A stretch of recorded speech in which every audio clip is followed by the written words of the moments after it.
In the grand hall of the old estate, they gathered for an important announcement. A deathly silence fell over the room, and at that very moment, an important sudden event was announced. Everyone listened, as Riela Ainden inherited all the properties of Riela Ainden Joseung. It was a normal day at the market. The voices of the merchants could be heard everywhere. Mr. Kyle noticed a girl passing by with an enormous bouquet of flowers she was carrying to her shop. Kyle called Riela and greeted her, admiring the girl's diligence once again. The girl returned the greeting and asked Kyle if he slept well today.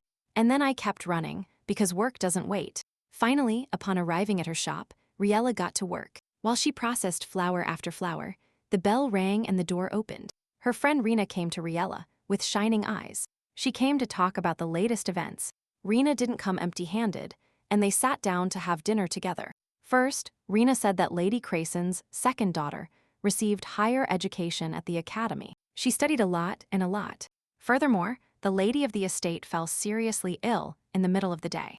Lady Evelyn hasn't eaten since the day before yesterday. The doctors don't think she will last long. Rena left, and Riela was left alone with her thoughts. She fondly remembered how Lady Evelyn always worked for the good of the people.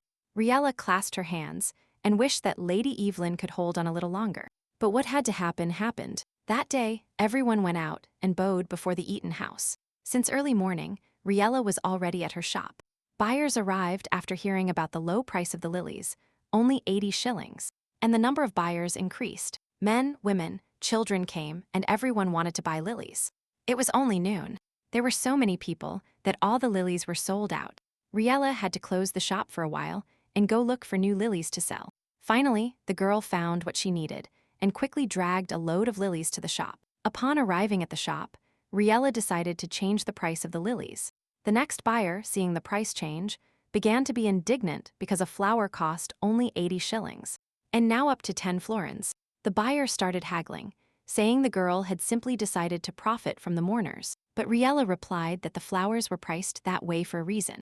While the man argued about the price of the lilies, other vendors overheard the discussion, and they started inviting the man to their houses. As expected, everyone went to other shops, but Riela's lilies really were priced that way for a reason. Riela's competitors set a price of 5 florins, which was also not convenient for the buyers, but it was half the girl's price. It seemed like only Riela saw all the beauty of her lilies, their unimaginable brilliance. Several weeks passed, and it seemed that the flowers picked by Riela had not wilted for a long time. It was already getting dark when someone knocked on the door and a servant entered. A letter with news arrived at the Grand Duke's camp. A flower was attached to the letter addressed to the Duke. The letter was written about Duchess Joseung, but the Duke did not take the news seriously. The older sister held out her hand to Riela, and their mother gave the girls an important task. 7-year-old Riela and her sister ran towards the forest. Their mother said that each of them had to find one flower. The girls walked through the forest for a long time looking for the most beautiful flower. When suddenly Riela saw a glow, it seemed to her that she had found that very flower. Admiring the find, the girl called her sister, but she didn't even immediately notice the flower in the grass. It looked very small. Finally, when each of the girls found a flower, they went home. Each of the sisters placed their flowers in separate vases. Several weeks passed, and the time came to remove the withered flowers. But how surprised the girl's mother was when she looked at the vases. The flowers on her older sister's shelf had withered completely long ago. They need to be removed first. And in the second one were the flowers Riela brought. Riela ran to her mother crying and shouting. The girl's mother panicked and immediately started asking what had happened.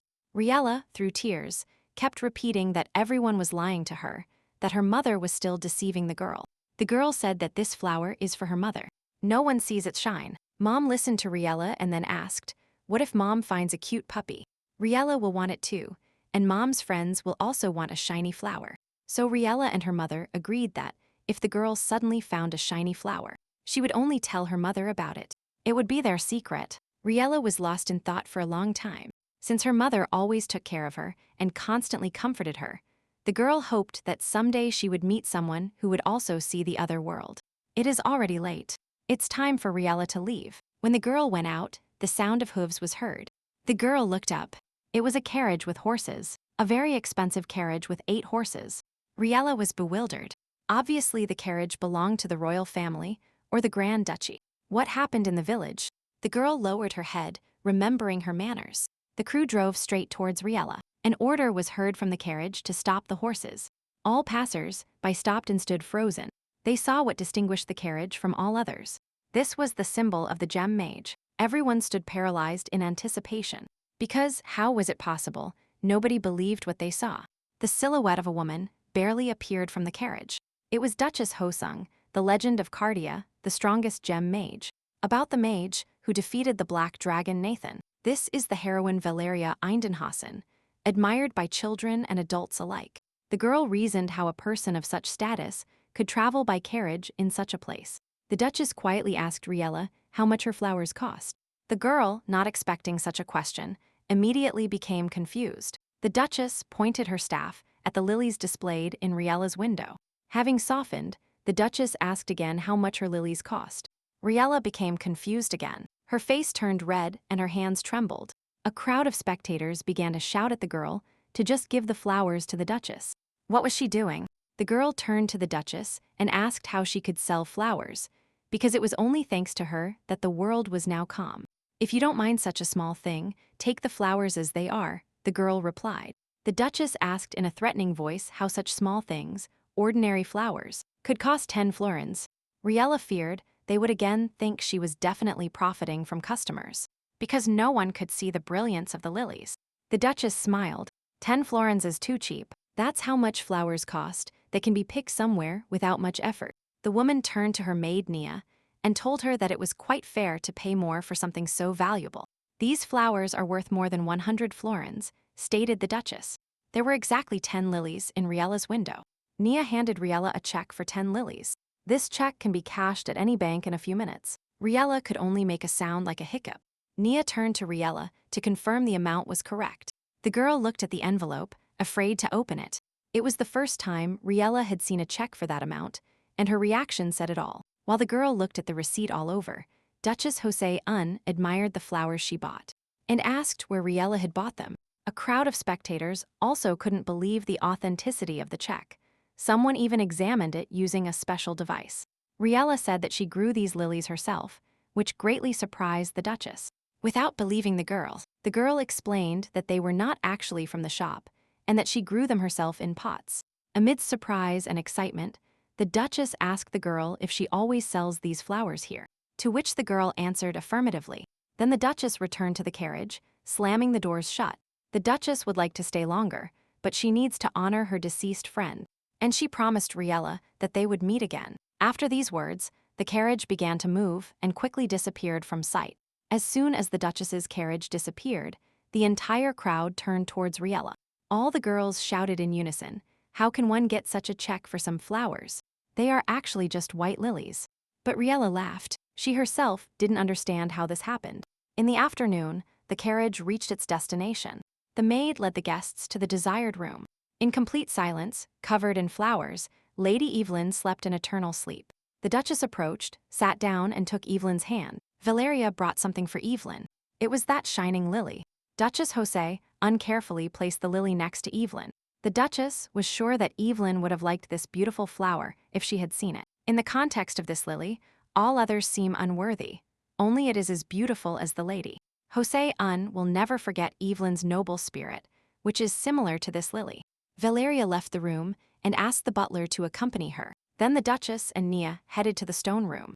The Duchess immersed herself in memories from 40 years ago, when the girls were long lost. And this path already seemed to them a trap dug by Nathan, and she noticed that they hadn't walked this path yet. The Duchess was glad she could always bring Evelyn with her, because she always notices what others don't see. The weather suddenly changed. Everything was covered in smoke, and a huge dragon descended from the sky. Joseung began to scream heartbreakingly for Evelyn, and was grabbed by the dragon. Evelyn was held tightly between its paws. She was already completely wounded. She could barely speak. With her last breath, Evelyn shouted with all her might at the Duchess to attack while she drew its attention. The Duchess gathered all her strength, and a bright flash was already flying towards the dragon. A few days later at the estate, when everything was already over, the Duchess sat next to Evelyn and blamed herself for needing to properly receive her guest. Evelyn reassured Valeria because she herself wanted this.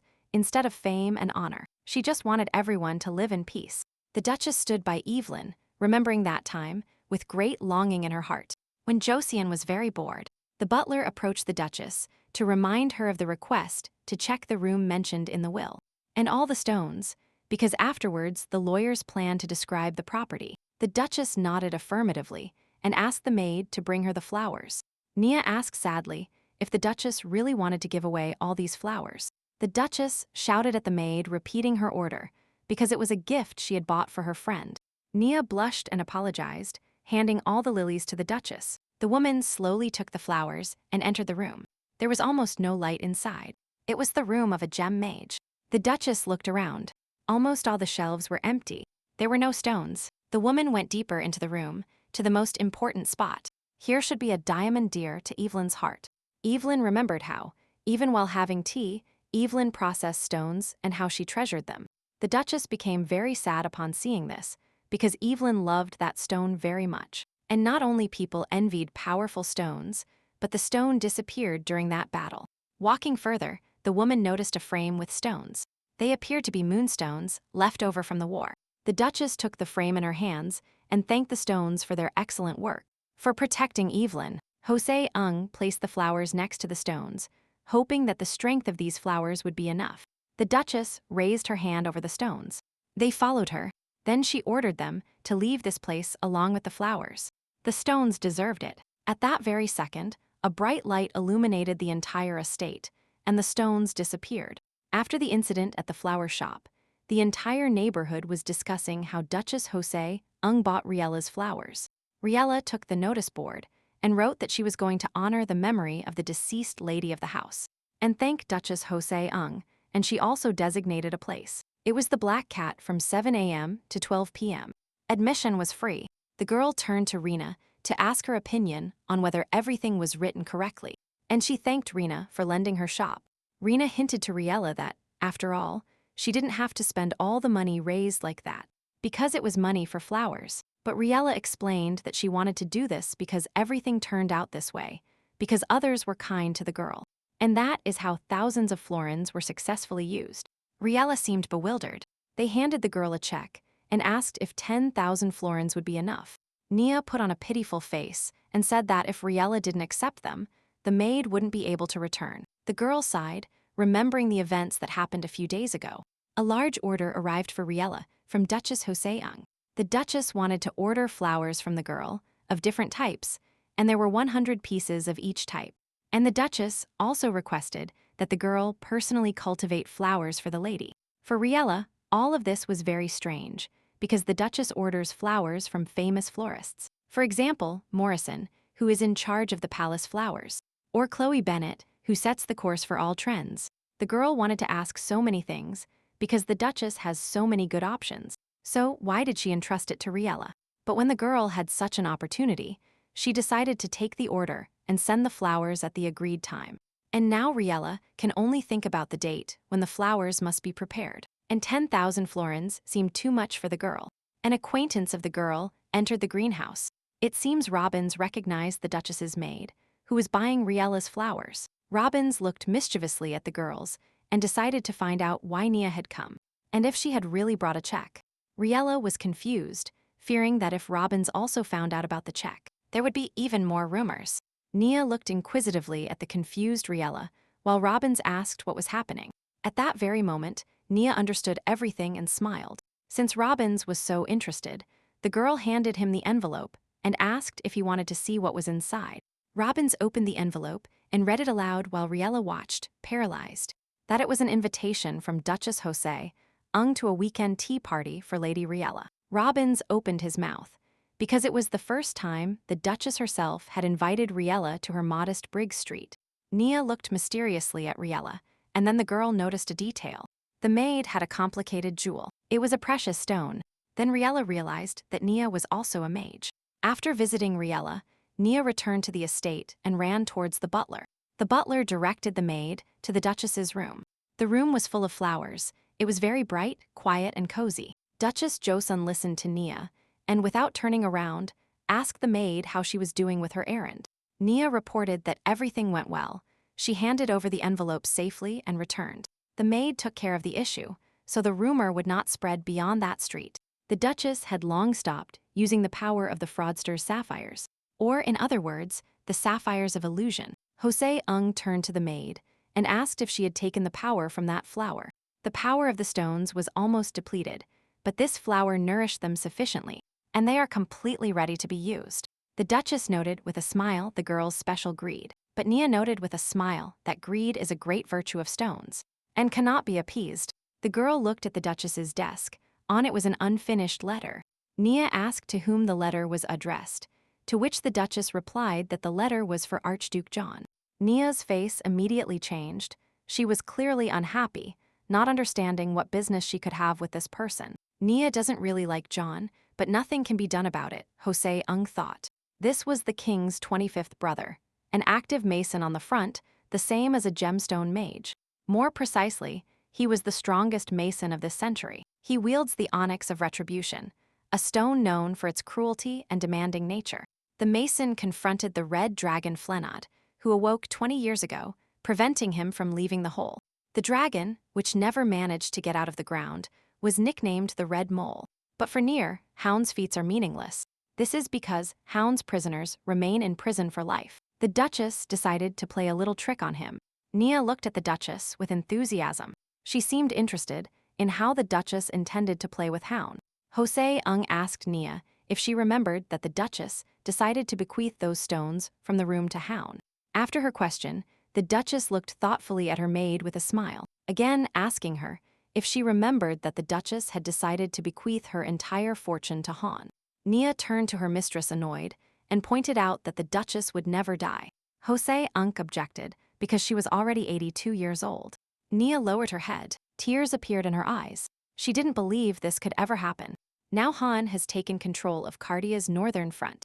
It is generally difficult to tackle even a single front, and Han from the western front reached the opposite front.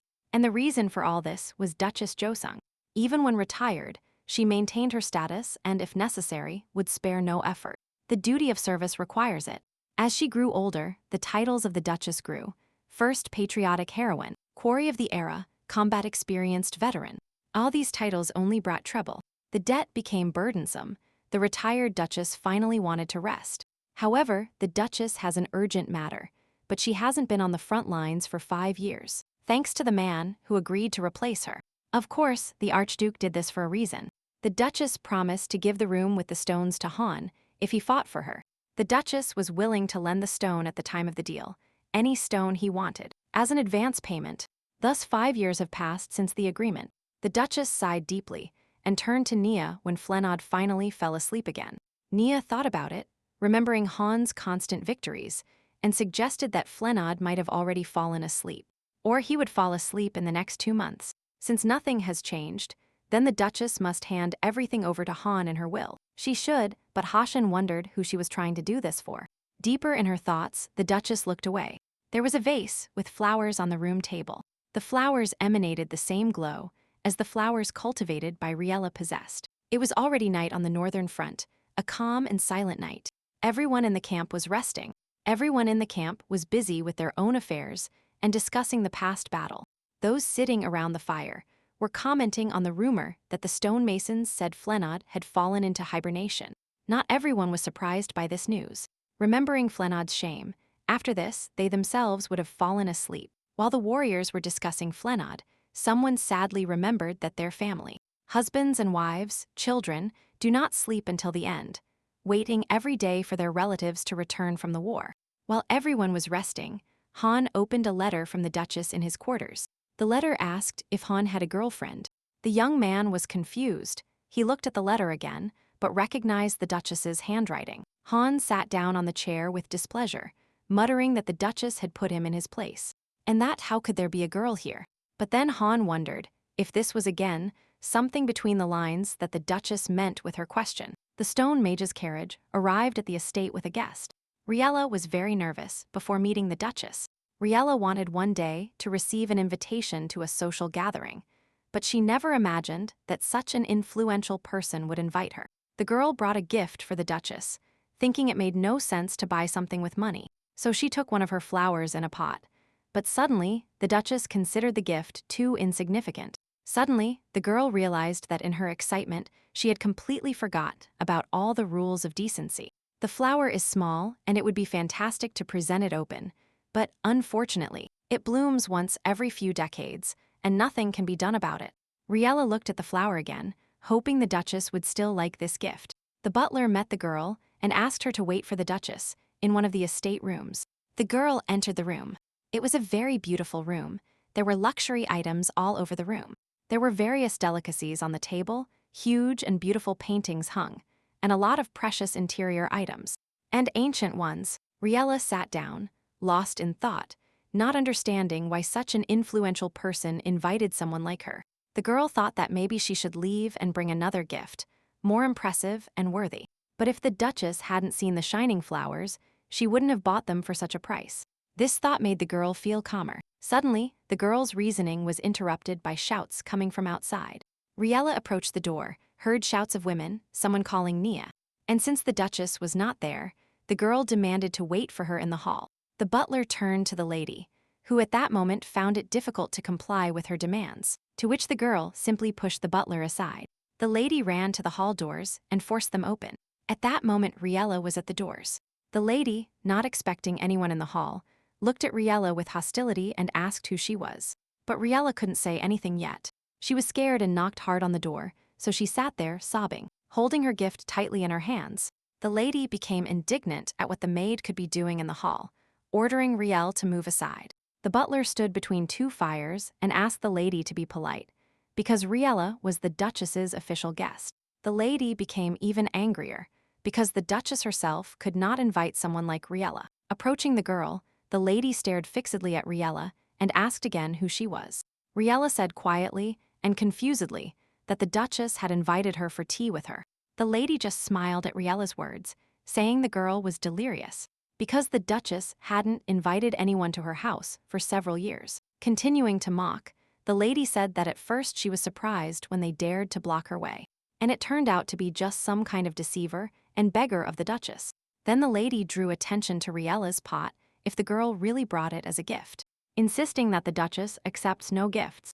Riela tried not to listen to the lady's words, they were too cruel. The lady came even closer to the girl and pushed her aside. The gift prepared for the Duchess fell from the girl's hands, and the pot broke into pieces.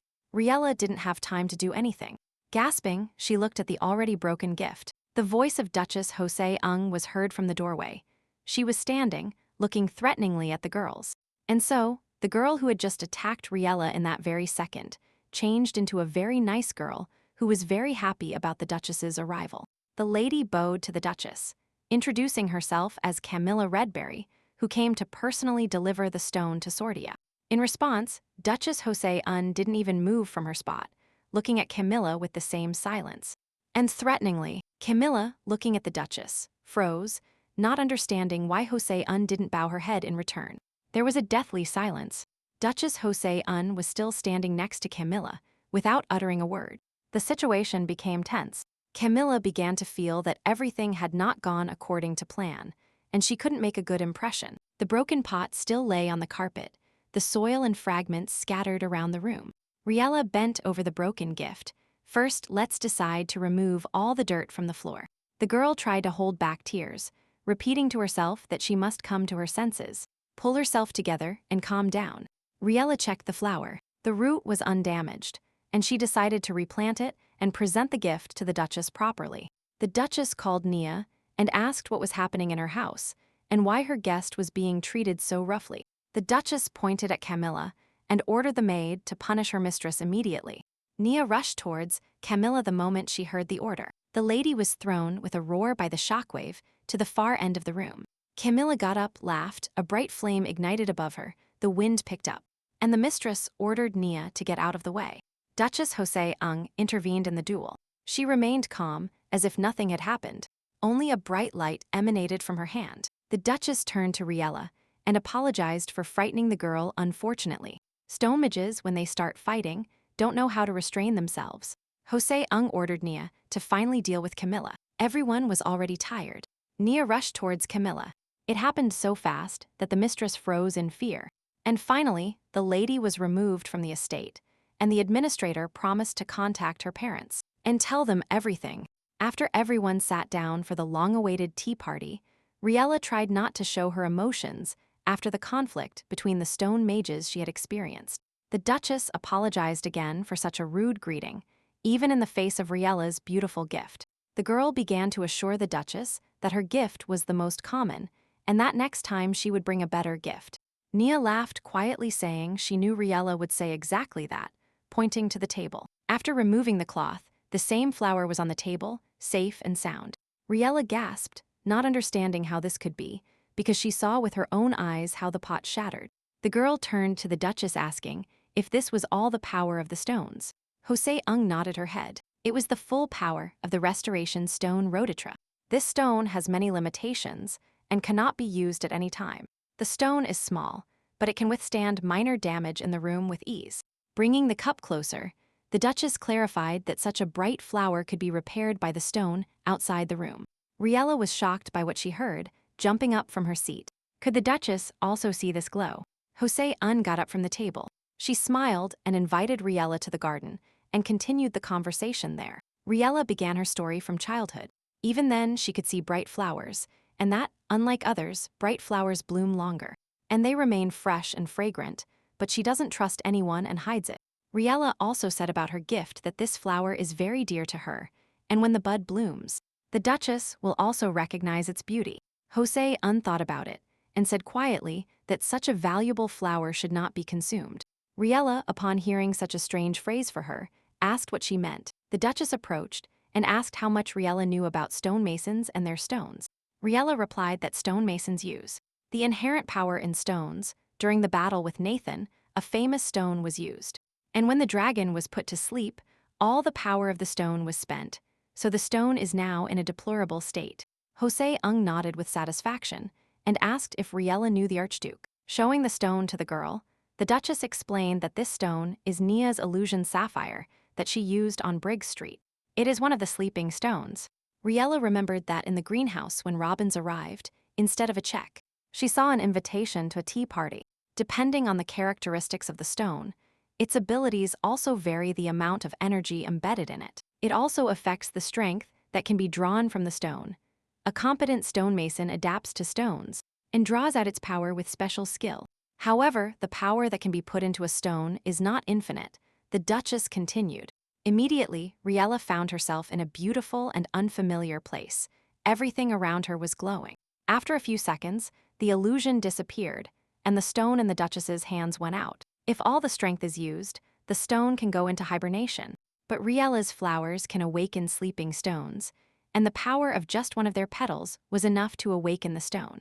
Initially, these bright flowers were so rare and wild that it was almost impossible to notice them. And even then they didn't shine so brightly, said the Duchess. Riela was surprised. She didn't even know that bright flowers were capable of doing this. Riela exclaimed, "Is it really possible to awaken all the sleeping stones?" The girl asked the Duchess what would happen if she told her how to grow those flowers. Joseung admitted that she was surprised that Riela didn't even try to profit from this. The girl replied that she imagined how she would be secretly locked away from everyone when they found out. And they would even force her to become a lifelong slave to take care of the flowers. And then she asked why she was invited. The Duchess would like to befriend the girl, but they have different paths, and it won't be easy. Suddenly, the Duchess gave a smile and asked if the girl had a boyfriend. After this question, the ground disappeared beneath the girl's feet. Today was a clear day. The sun illuminated the entire estate. Han arrived in the capital very tired. He was exhausted by the people arriving in the capital. Everyone came to court their daughters before the Archduke.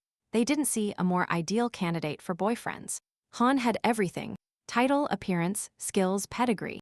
Han cursed his bloodline. He has no interest in the throne and renounced his succession rights a long time ago. The Archduke's thoughts were interrupted when Han's brother entered the hall. The guy sat across from Han and asked what brought him here, because Han didn't show up at the palace, not even when invited. After thinking about it, he decided it was a great opportunity to talk, because he had one thing concerning Han. Han reported that Flenot fell asleep much faster on the northern front and would remain in this state for about 60 years. The brother was delighted that it was finally possible to develop the north again. And then he looked mischievously at Han and asked if the time had come to settle down in the capital. Han, grumbling, asked if they really wanted to marry him again. The Archduke was angry because they wanted to marry him without his knowledge, and when this became a task of national importance, Han made his final statement that he was against his marriage. For the Archduke, love and marriage seem regrettable. There were once in history cases where the country was betrayed by blind love. A dark cloud loomed over John as he grumbled that he had no plans to enter into a relationship. The already familiar carriage headed to Riela's flower shop. Nia got out of the carriage and greeted Lady Riela. At that moment, Riela was trying to steal a large sign from the shop.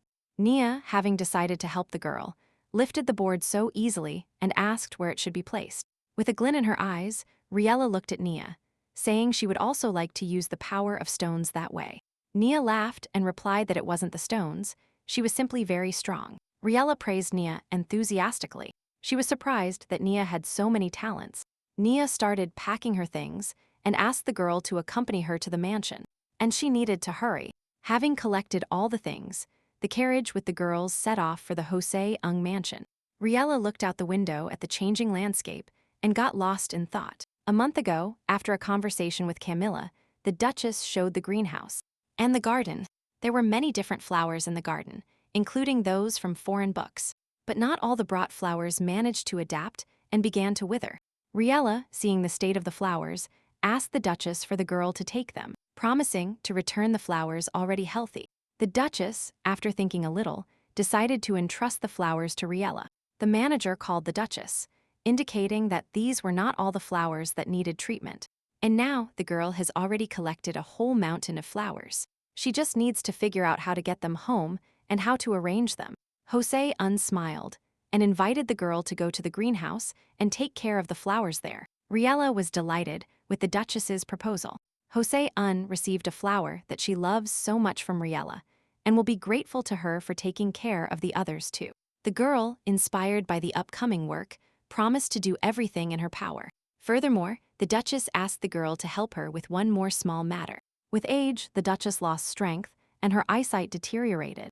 It is already difficult for a woman to write letters on her own. The girl, having heard the request, of course agreed to help the Duchess. Joseung thanked the girl for her help, and they got down to business. John returned to the palace. His plans were to finally take a break from all the fuss. The Archduke drew attention to the nearby table. There was a pile of letters. One of these letters was a letter with the seal of Duchess Joseung. The letter began with a greeting, and then the following was written. I am sending this letter in the morning. When the birds sing, a new tree has appeared in the Duchess's greenhouse, and it would be desirable to quickly make a pond with lotuses. He still had no idea what kind of letter it was, or if it was a joke. But comparing the two letters, both were indeed from the Duchess, but one was handwritten by someone else. John even checked if it was a code written with secret ink. The Archduke continued reading. It was written about how recently the kittens in the Duchess's garden were learning to hunt. And then they talked about the blueberry net and how crows pecked all the fences. In conclusion, it was said that the Duchess's eyes had gotten worse, and this was annoying. So now someone else would write the letters. After reading the letter, Han was surprised that the Duchess trusted someone else to write it. But who was it? The Archduke reasoned that since the handwriting was good, it definitely wasn't someone who wrote it. Lost in thought, Han focused his attention on the table. Nearby was the same flower that came with the letter that had been taken to the camp a long time ago. Who was this person after all? The door opened, and her favorite buns appeared before Riela's eyes. Madame Elda already knew Riela and promised to bring her the buns as soon as they cooled down. But for now, the girl needs to go to the Duchess. And Riela hurried to Joseung's room. The Duchess greeted Riela and asked her to write another letter today. The girl asked if this time too, she needed to write a letter about something and got the go-ahead. After sitting down at the table taking a pen, the girl began to work. Riela began the letter admitting that the girl was not told who she was writing to. Looking at the envelope, the girl could only guess that it was in the northern front and perhaps of the same age as the Duchess. And a stonemason, one can only guess who it is. While the girl was working on the letter, Madame Elda just arrived. She brought black tea, and cheese buns just shown. Riela started eating, and only she took a bite. I found myself in seventh heaven with the delicious delight of this wonderful cheese bread. This is definitely the food of the gods. Riela frowned, looked at Madame, and loudly declared that she must marry her urgently, and then asked at least to adopt Riela. She loved the food Elda cooked so much. It was already getting dark on the northern front. The report told Han that the first detachment could finally retreat. Again, the Archduke received a letter from Duchess Joseung, which was already finished. Everyone has already noticed how frequent the Duchess's letters have become. Dinner arrived imperceptibly. The Archduke dismissed everyone to eat and rest and headed to his tent. Lying on the bed, Jom turned on the lamp and began to read the letter.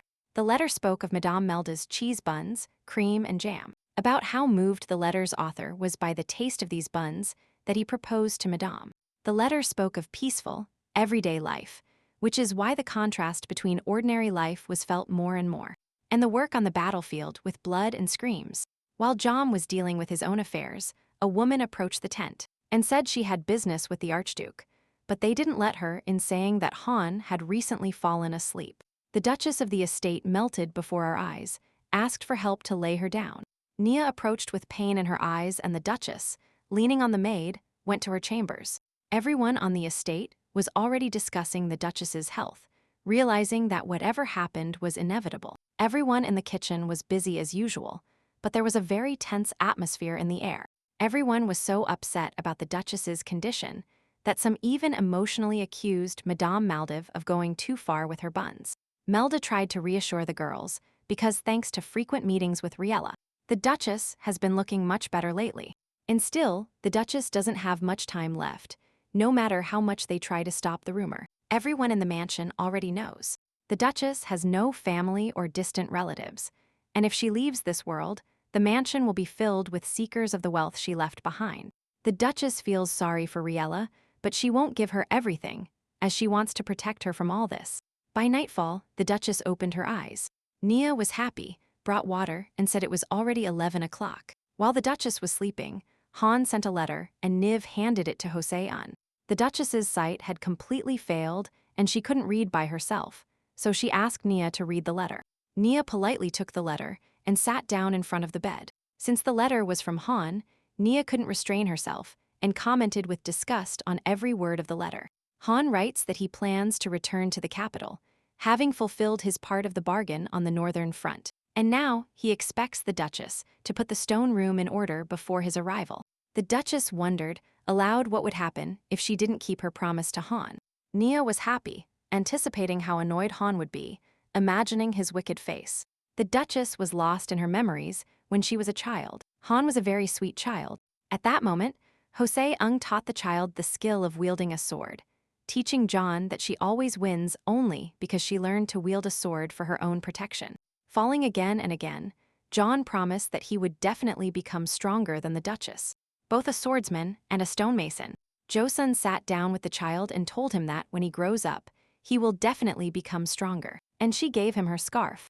A couple of years later, the Archduke himself went to the Western Front. He went there very often. He left so quickly that Han didn't have time to say goodbye to his family. Han said that he still needed to become stronger because he promised the Duchess. Joseon frowned. Han really wanted to be like his mentor.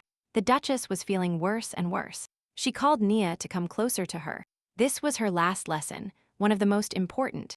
Nia had to call the lawyers and tell them that she would have to stay at the estate for about a month. Riela was invited to the palace and sat in the hall with eager anticipation. Nia entered the room and invited Riela to the greenhouse. The Duchess asked me to tell Riela not to come to the mansion for a while. The girl was allowed to visit the greenhouse as usual. At that moment, Nia dryly said goodbye to the girl. It seemed like she was hiding something.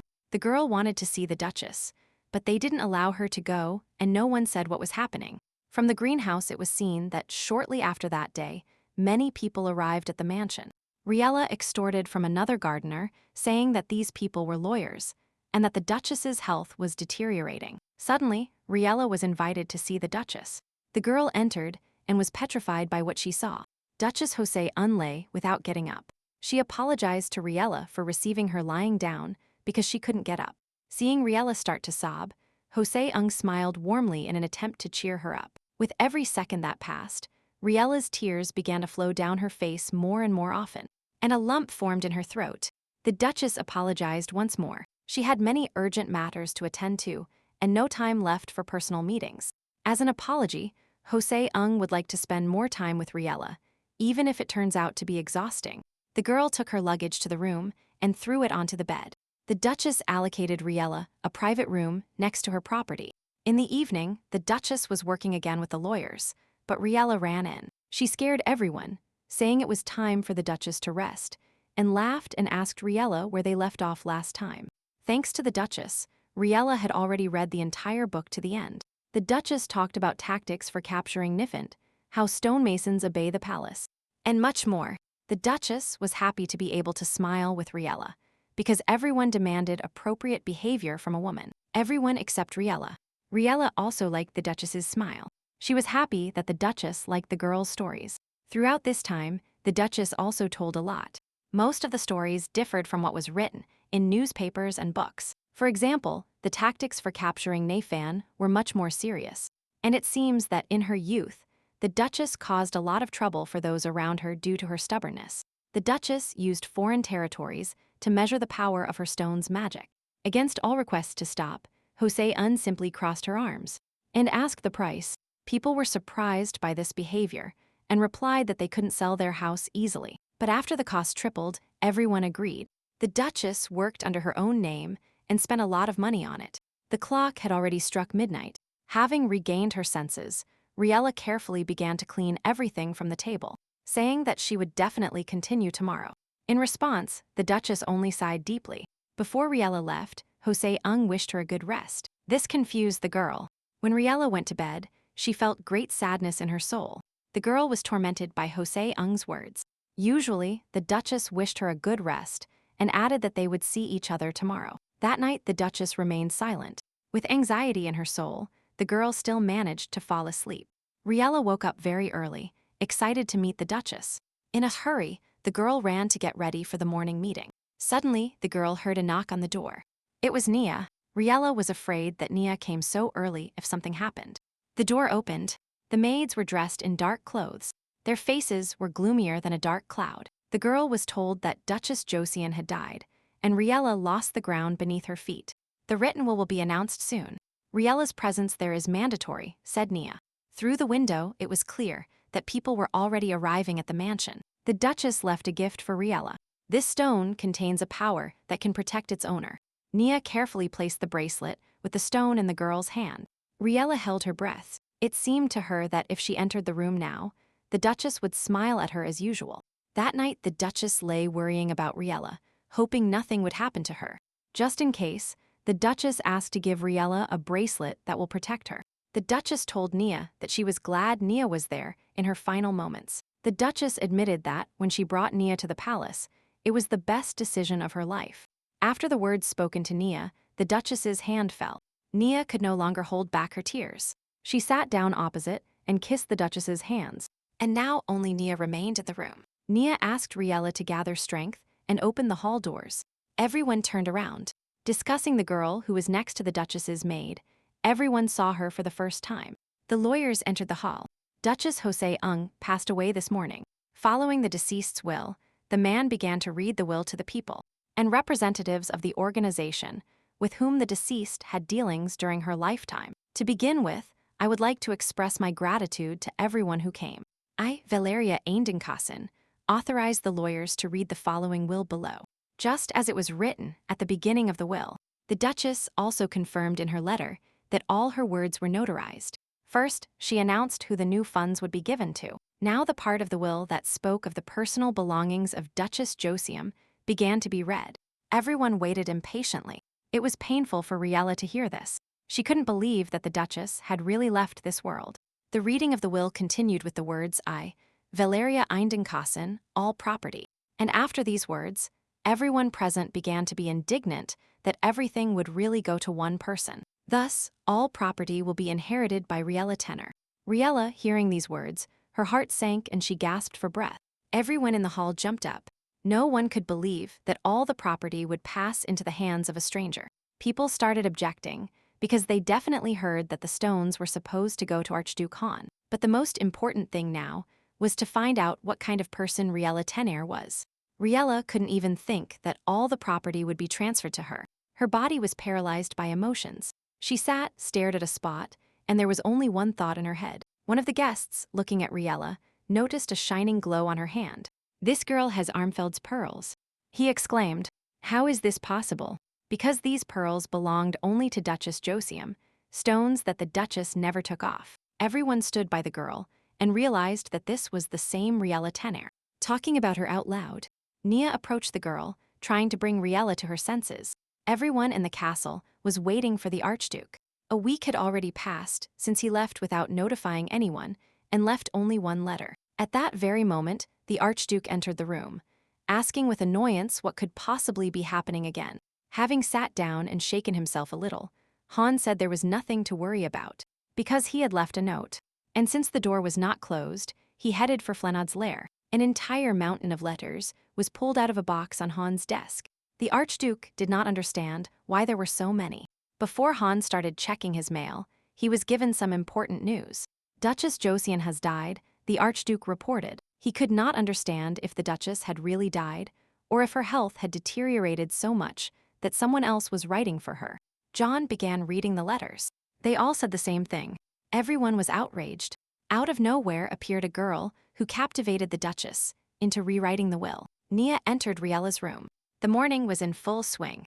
Riela lay there, tears on her face. She quietly repeated the Duchess's name. Nia scolded Riela. She cried again before lying down. Her eyes were very swollen.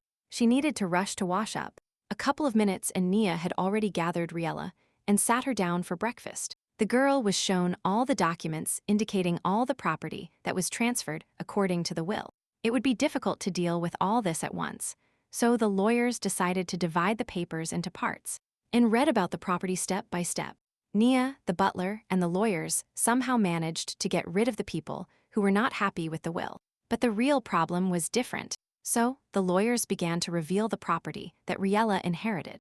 It was 13,000 acres of wheat fields in the farmal area and 8,000 acres of farms with livestock. Ivory mansion, 26 pieces of jewelry from the mansion. Riela's head was spinning. The girl thought and asked if she could refuse the inheritance. According to the law, yes, it is possible, but it will be very difficult since the Duchess has no family. If she refuses the inheritance, everything will go to the treasury and movable property will cease to be. Many people depend on the Duchess's funds. All those who worked for the Duchess will stop receiving money. The Duchess has invested a lot in the local Cardia event. If nothing is resolved now with the will, the event might be postponed indefinitely. And in general, the holding of this event in the future is threatened by a lack of funding. Riela was incredibly angry. She finally wanted to participate as a florist, but here it was. Riela was pacing around the room due to a stream of anxious thoughts. She had so many questions and no answers. The girl remembered that Archduke Han was originally supposed to receive the stones. The girl imagined what could happen if he did, thinking that Riela had deliberately seized the Duchess's property. Nia, finding the girl in this state, suggested checking the greenhouse. Entering the greenhouse, the girl saw a bright light. It was the flower she gave to the Duchess that bloomed. The girl leaned towards the flower, saying it bloomed at the wrong time. Tears began to appear in the girl's eyes again. She imagined how happy the girl and the Duchess would be while looking at the flower. And now the girl started sobbing bitterly. A quick stomping approached the girl. She turned around shouting so that Nia wouldn't think anything. The girl was not crying and everything was fine. But it wasn't Nia. Silence hovered in the air. Riela grabbing the flower and Han, standing in place, froze. The girl remembered Nia's words that the moonstone was placed so that only those who had received permission could enter the estate. But still, strangers could not be trusted. Han stared at the girl and arrogantly asked who she was. Earl Pendragon made a report in the palace, announcing that he had returned from the Northern Front. At this point, Han decided to say goodbye, but his brother stopped him, asking if he was going to the Duchess's estate. The Archduke was informed that he still could not enter the territory. There was a stone there to protect him, so instead of property, John only received a stone. John's brother suggested a way to enter the castle, naming the Archduke examiner of the wills, thus giving him access to the property. John gratefully accepted the king's order. The Archduke immediately rushed to the mansion to personally find out who Riela was at the door. John was informed that the lady was in the greenhouse. He was so indignant at the way the servants addressed a girl who came from nowhere, who inherited property for no reason, that Han thought Riela was probably a greedy woman. Walking towards the greenhouse, Han suddenly heard someone crying. The young man thought it was a heartbroken maid crying.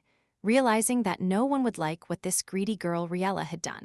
Han heard the sound and found a beautiful girl crying. She turned and looked Han in the eyes. The Archduke felt his heart beat faster, something he had never experienced before. But at that very moment, he composed himself and arrogantly asked who she was. Shouts were heard from one side. It was an armed girl. Han covered the girl with his back, saying it was dangerous here and that the bright flower needed to be protected. The girl stood still, shouting if the young man could also see the light coming from the flower. Han was confused and didn't understand why they were asking him that. Riela remembered that the Duchess had said that both Nia and Archduke Han could see the brightness of the flowers. The girl asked what this young man was called, and he replied that his name was Han Errol Pendragon. Nia saw Han approaching Riela, grabbed a mop, and flew towards the Archduke to attack. Han grabbed the girl's hand and covered her with the flower himself, embracing her with both hands, hugging her. When suddenly Riela started fighting and pushing Han, Han asked the girl to wait and stay close. It was not noticeable by her appearance, but Nia is not a person. The Archduke explained that they would kill Nia first and then talk about everything. Riela's voice began to tremble. Han raised his stones into the air. The wind rose. Everything lit up with a glow. Now that the Duchess was gone, there was no one to contain this wild animal. And then Riela abruptly pushed the young man who lost concentration. Then the girl grabbed the flower pot and threw the pot at John with all her might. Riela ran to Nia to check if Nia was okay. Blood splattered John. Nia looked at Riela fearfully. There was blood on Riela's face. Several stones hit her. Nia screamed the girl's name. Han shuddered, wondering if it could be Riela Tenor, the girl who inherited all the Duchess's properties. The young man began to apologize because there was a misunderstanding when Riela shouted at him not to approach her. Han was surprised that Riela was so protective of the maid, because she was not human. She is a dragon who kills people and eats live animals, Han began to explain. Riela, not wanting to listen to the Archduke, began to scream heartbreakingly. And to ask for help, everyone ran to the hall upon hearing the sound, armed with makeshift means to protect their lady. The Archduke was standing in the room, and Riela was sitting on the floor with Nia. Nia activated all her acting skills and began to moan pitifully. She complained that the Archduke suddenly attacked them, and now there is a terrible wound on the lady's beautiful face. Everyone looked at John angrily. How did this appear on the lady's face? They asked the Archduke. The butler took John aside to talk and advised him to be careful with his words. The girls started to leave. The maid promised to quickly attend to the lady. But before leaving, Nia turned to John and started to mock him, and he was finally hooked. The lawyers sat down and reprimanded John for what he had done, pointing out that the Archduke had committed a crime by injuring their lady. John, with trembling hands, only asked if Riela was all right and exhaled when he found out she was fine. The lawyers were angry because he said nothing else, as he should apologize for his actions. Han replied that, of course, an apology was necessary and asked to speak with Riela personally. Riela, already in her room, became furious at the Archduke's behavior and called him a criminal. Nia calmed the girl and used the stone to heal her wounds. Riela decided to demand that Han apologize for his actions. Nia reassured the girl by telling her that in the past, he made a mistake that Han could not forgive. So it wasn't worth it, saying that nothing could be changed, no matter how much she thought about what he had done. She left the room. Riela was afraid to talk to the Archduke, so she decided to think of something to say first, and then leave. Riela reluctantly went to see Han. She didn't want to see him, but she had no other choice. Because the Duchess asked her to, Han turned around and started apologizing with deep sadness in his eyes. We would assume Riela had come to him, but it wasn't Riela who stood in front of him. John began to raise his stones. Nia herself appeared before him. But if you kill me, Lady Riela will be very angry, Nia said angrily. John put away his stones with annoyance and asked why Nia came to him. The Archduke also reminded the maid that she promised to leave when the Duchess passed away. And why was Nia still here then? The maid threw a stone at the Duke. This is part of the inheritance that the Duchess left to Han. It was a shadow crystal. It was strange. The Duchess did not contact Han as if there were no agreement. She just left it. Suddenly in Han's hands, the stone shone brightly. Duchess Hosien was in front of him. Han wondered how she had aged so much. She looked younger the last time they saw each other. The illusion began with the words, "Hello, Archduke Han. Now I am thinking about how furious you are after the will announcement. Thanks to this, even in the last moments of my life, I could feel truly happy." said Joseung. Han replied, could it be that knowing this the Duchess did this? And the Duchess replied, yes, she knew all this, but she only wanted to see Han angry. Han was indignant that this direction was actually registered. In advance, the Duchess actually knew Han too, as she answered his question so easily. The Duchess warned that, until there is an official agreement, one must not let one's guard down. And that Joseung's words about the stones having been taken seriously is his problem. And if Han wanted to get everything, he had to force him to sign the papers. And he had to do it before the Duchess got to know the bright flowers and Riela. It was unexpected, but Riela has the ability to grow flowers that emit light. The Duchess devoted her whole life to working with these stones. That is why many things happened, thanks to these flashes. However, the Duchess realized something the day she met Riela. The Duchess's last jewel will be Riela. Joseung couldn't just lock the person in the stone room for protection, so she decided to leave everything to Riel, including her name. Think for yourself, said the Duchess. It is a miracle that Riel has not yet been found by other stonemancers, but sooner or later doubts will arise. Joseung asked how John thinks why the Duchess is telling him this. Because his doubts disappeared when he looked at Nia. The Duchess realized that Nia and John could not harm Riela. They both had some similarities. After the Duchess's words, shouts of dissatisfaction began. Protect Riela, said Joseung, and this is not a request. The reward will be all the stones in the stone room. In fact, there is another page in the will that talks about giving the room to Han. And this page is in the farthest part of the Duchess's room. The will self-destruct in 6 months, and since the shadow crystal was activated, now all the stones stored in the room have awakened and behave as they wish. Therefore, you don't even have to try to open it. It can endanger your life. Try it, John, said the Duchess, so that I can give you back what you should have received. The Duchess's illusion shone and disappeared without a trace. Riela entered the room. She wanted to talk about what happened recently. John was lost in thought.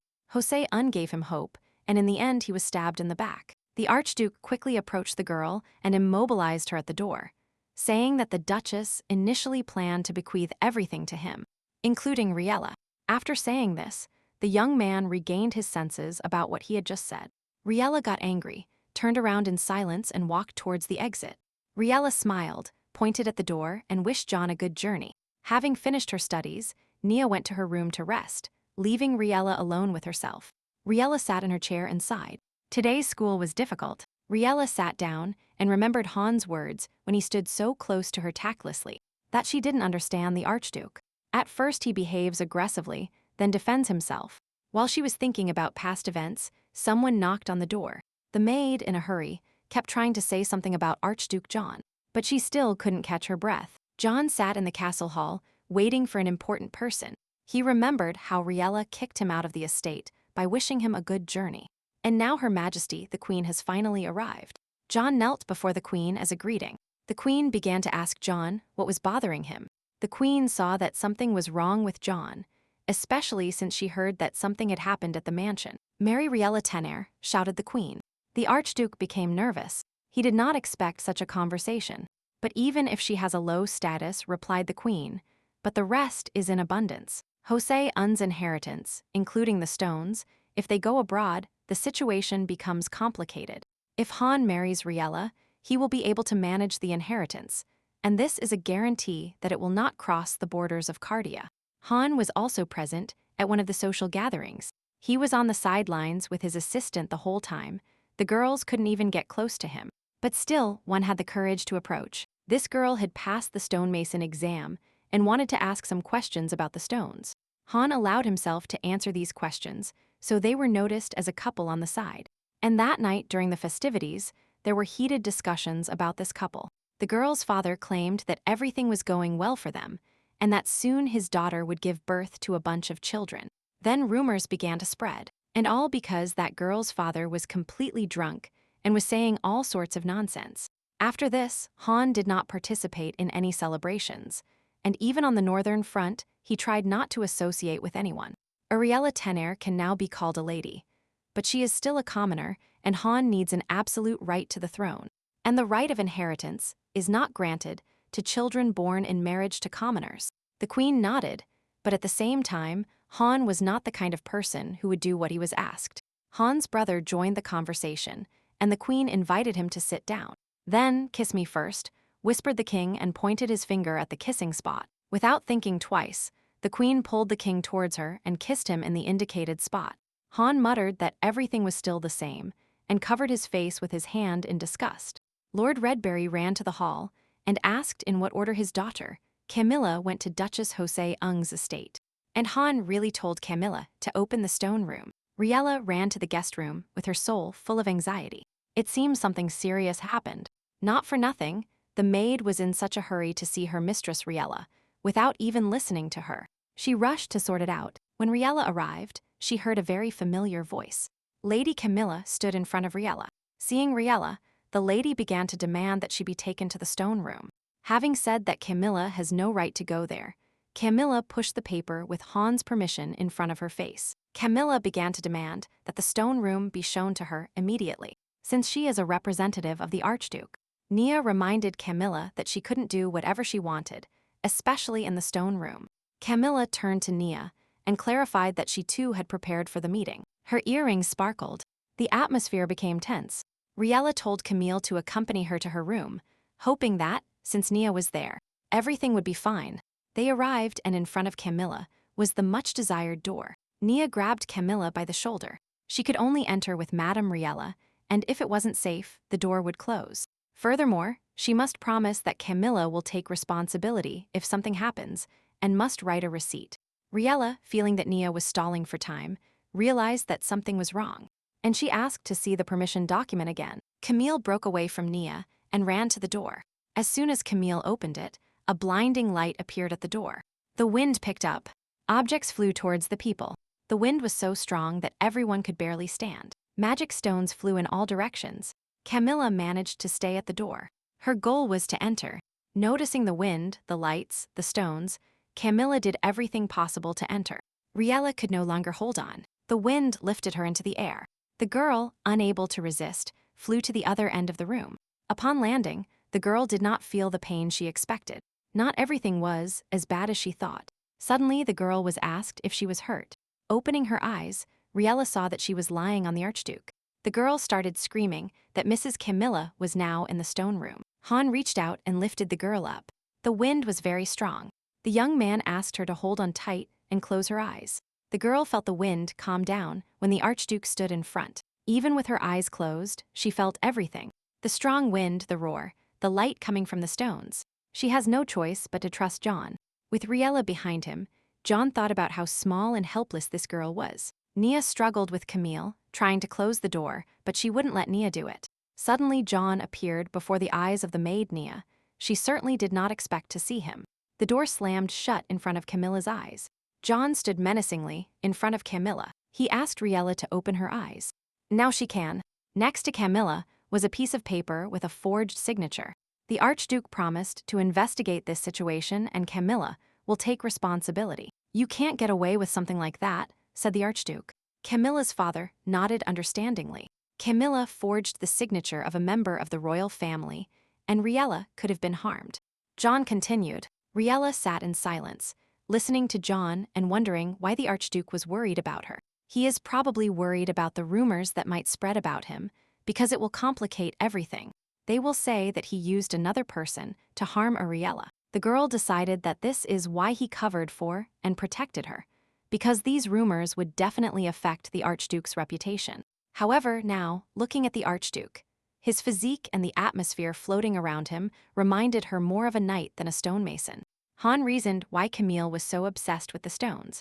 There were times when she had already tried to open this room several times. When Han said it might have something to do with Camille's mother, her father became nervous upon hearing this. The Archduke noticed that Mr. Redberry knew something and forced him to tell. The man said that Camila doesn't want the stone. Camila wants to access the memories inside the stone. The crystal's image contains the memory of his wife, a former stonemason. When Camila was 2 years old, his wife left this world. She had a weak body and took too much care of herself, and he couldn't bear it. The man couldn't believe she was gone. He thought about how to make himself see her again. That's why I found and collected all the crystals on which her image was recorded, and for several days, I did nothing but look at them. However, the crystal recordings don't last forever, and he decided to view her image on the anniversary of her death. Other children had already grown up and created many memories with their mothers. Camila couldn't afford that luxury. Later, the girl found out that every anniversary her father looks at her mother's image. Then this happened. One day the door to the stone room was open, and all the crystals were missing. The maid nearby told how Camila got there. Then the man opened the door to Camila's room. A beautiful image of a happy wife appeared before his eyes on their wedding day. The man couldn't look enough and completely forgot why he had come. Suddenly, the girl touched his hand and he woke up. The daughter said that her mother no longer appears.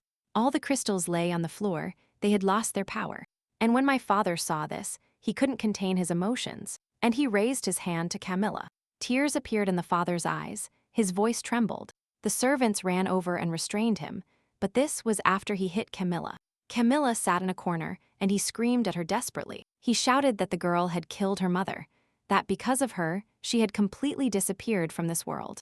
After that, he couldn't look at her anymore and sent her to a distant estate. The next time he saw Camila was in front of Duchess Joseung's property. Sir Redberry received a letter from the Duchess complaining about his daughter, because she entered the estate as if it were her own home. And he requested a meeting. The man immediately ran towards the Duchess. Camila stood in front of the estate and demanded to call the Duchess. She asked to look at the stones she had brought with her. Camila turned around and saw her father. Sir Radberry's wife once participated in Duchess Joseung's expedition to capture Nathan. So Camila thought that her mother's image could be seen in the crystals recording the event. However, since all official data is strictly under the control of the royal palace, personal belongings are also not accessible to anyone by law. Hong decided that a sad story could not justify her serious action. Radberry, feeling guilty, got up from his chair and knelt before the lady to apologize for him and for his daughter. Due to his mistake, Camila committed a serious crime, creating trouble for everyone. Sincerely repentant, Mr. Radberry knelt before Riela. Riela asked him if he threw away the crystals that had lost their power. The man replied that he only kept one crystal, on which their wedding was recorded. Riela also clarified whether Camila is still here or has already left the estate. The girl took the crystal to Nia and asked for help. Nia put all her energy into charging the crystal to fulfill Riela's request. Riela returned to the room and asked to see Camila. Exhausted, Camila slowly entered the room. The next second, her expression changed. All her feelings mixed. Her mother's image was before her, so beautiful. Tears appeared in the girl's eyes. She couldn't believe she was seeing her again. Her mother was very happy. She was radiant, and in Camila's eyes, she was more beautiful than any flower. The girl could no longer contain her emotions. She fell to her knees before her mother's image and began to sob. Camel's father was also there, trying to hold back tears as he whispered his wife's name. Luan. Han observed all this skeptically, thinking that he got into this situation only because of Riela. Camila's father didn't understand why Riela did this, because they caused so many problems. The girl asked to keep silent about what happened today in the room. In the name of the Redberry family, if she ever needed help, the man promised to help. But Riela started accompanying him because she needed to tell Camila something.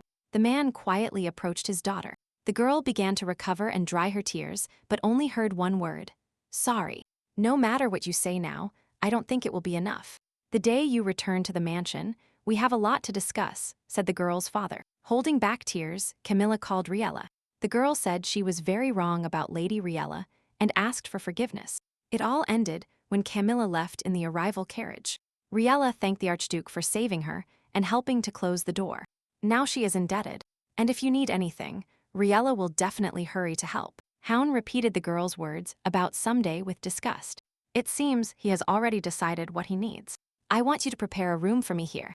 I will stay here starting today, said Archduke Hound. Because it is dangerous, John explained, there are moonstones protecting the property. And even if the door opens again, Nia will be able to close it. However, it will be difficult to neutralize the thief. But Nia is forbidden from using stones that can attack people and bright flowers. If someone finds out that Riela can grow them, there will be trouble. Riela was afraid that John knew she could grow them. The Archduke explained that Duchess Jose had told him through a separate promise. What is he thinking? Thought the girl. At this rate, we will start living in the same house as the Archduke. Riela and Han were opposite each other. The atmosphere in the room was tense. Han tried to explain, saying that the reason the Duchess told him about the girl's peculiarity was because she was sure Han would not threaten Riela and her flowers. The girl was indignant because Han himself said that any stonemason would like to take possession of them, and, consequently, the Archduke too. Han said he would not do anything by force, and asked to open the room only to study the stones inside. Riela, remembering that the Archduke was the Duchess's successor, decided that he must be doing this because the stone room was truly important. But the girl can indeed give him a room. Thinking this, she looked at Han. The Archduke was embarrassed by the girl's gaze and hesitated. Riela looked at Han, reasoning that if someone tried to obtain her ability, it would be a great loss for the country. He was probably just worried about that, Riela concluded. Han was silently nervous, not knowing how to converse properly with the girls. Not counting business conversations, they went to the lawyers to clarify the details. Everyone was very happy. If the Archduke did this, it would be simply wonderful. Riela certainly did not expect such a reaction from the lawyers. She expected them to kick Han out. The lawyers happily told Han that they trusted him in the case. One of the lawyers stealthily approached Riela and whispered to her that this was her opportunity. He spoke of the stone room, which the girl could not open now, and she postponed this matter, saying that she didn't want to open it at all. Han, after hearing their dialogue, said that, who knows, maybe leaving it as is even more dangerous. Riel looked at Han surprised, not understanding what he meant. As you could see for yourself, all the stones inside are powerful and dangerous. If even one of them gets out of control, something irreparable could happen. Han explained, there is no guarantee that the room can always control the stones. No matter how strong a room is, over time buildings also get stronger. If they all get out of control at the same time, the entire kingdom could be in danger. Furthermore, it is unlikely that the Duchess would have wanted the stones simply stored, without being used properly, and eventually lose their power. Riela herself understood that the stones could help people, but if they were simply left stored, they would sink into oblivion. The lawyers, after listening to the Archduke, suggested that he take the essentials from the palace. After all, Han is still free, and needs to concentrate on work while he has free time. It seemed like they were going to live together, or it was just a dream. But Han had no other choice. The carriage with Han's belongings already arrived at the estate. Archduke Han's assistant began handing out all the things that had arrived at the house. Riela watched everything happening from the window. Could Han really be moving in? Nia didn't like it either, but it wasn't entirely bad. There was something good about it.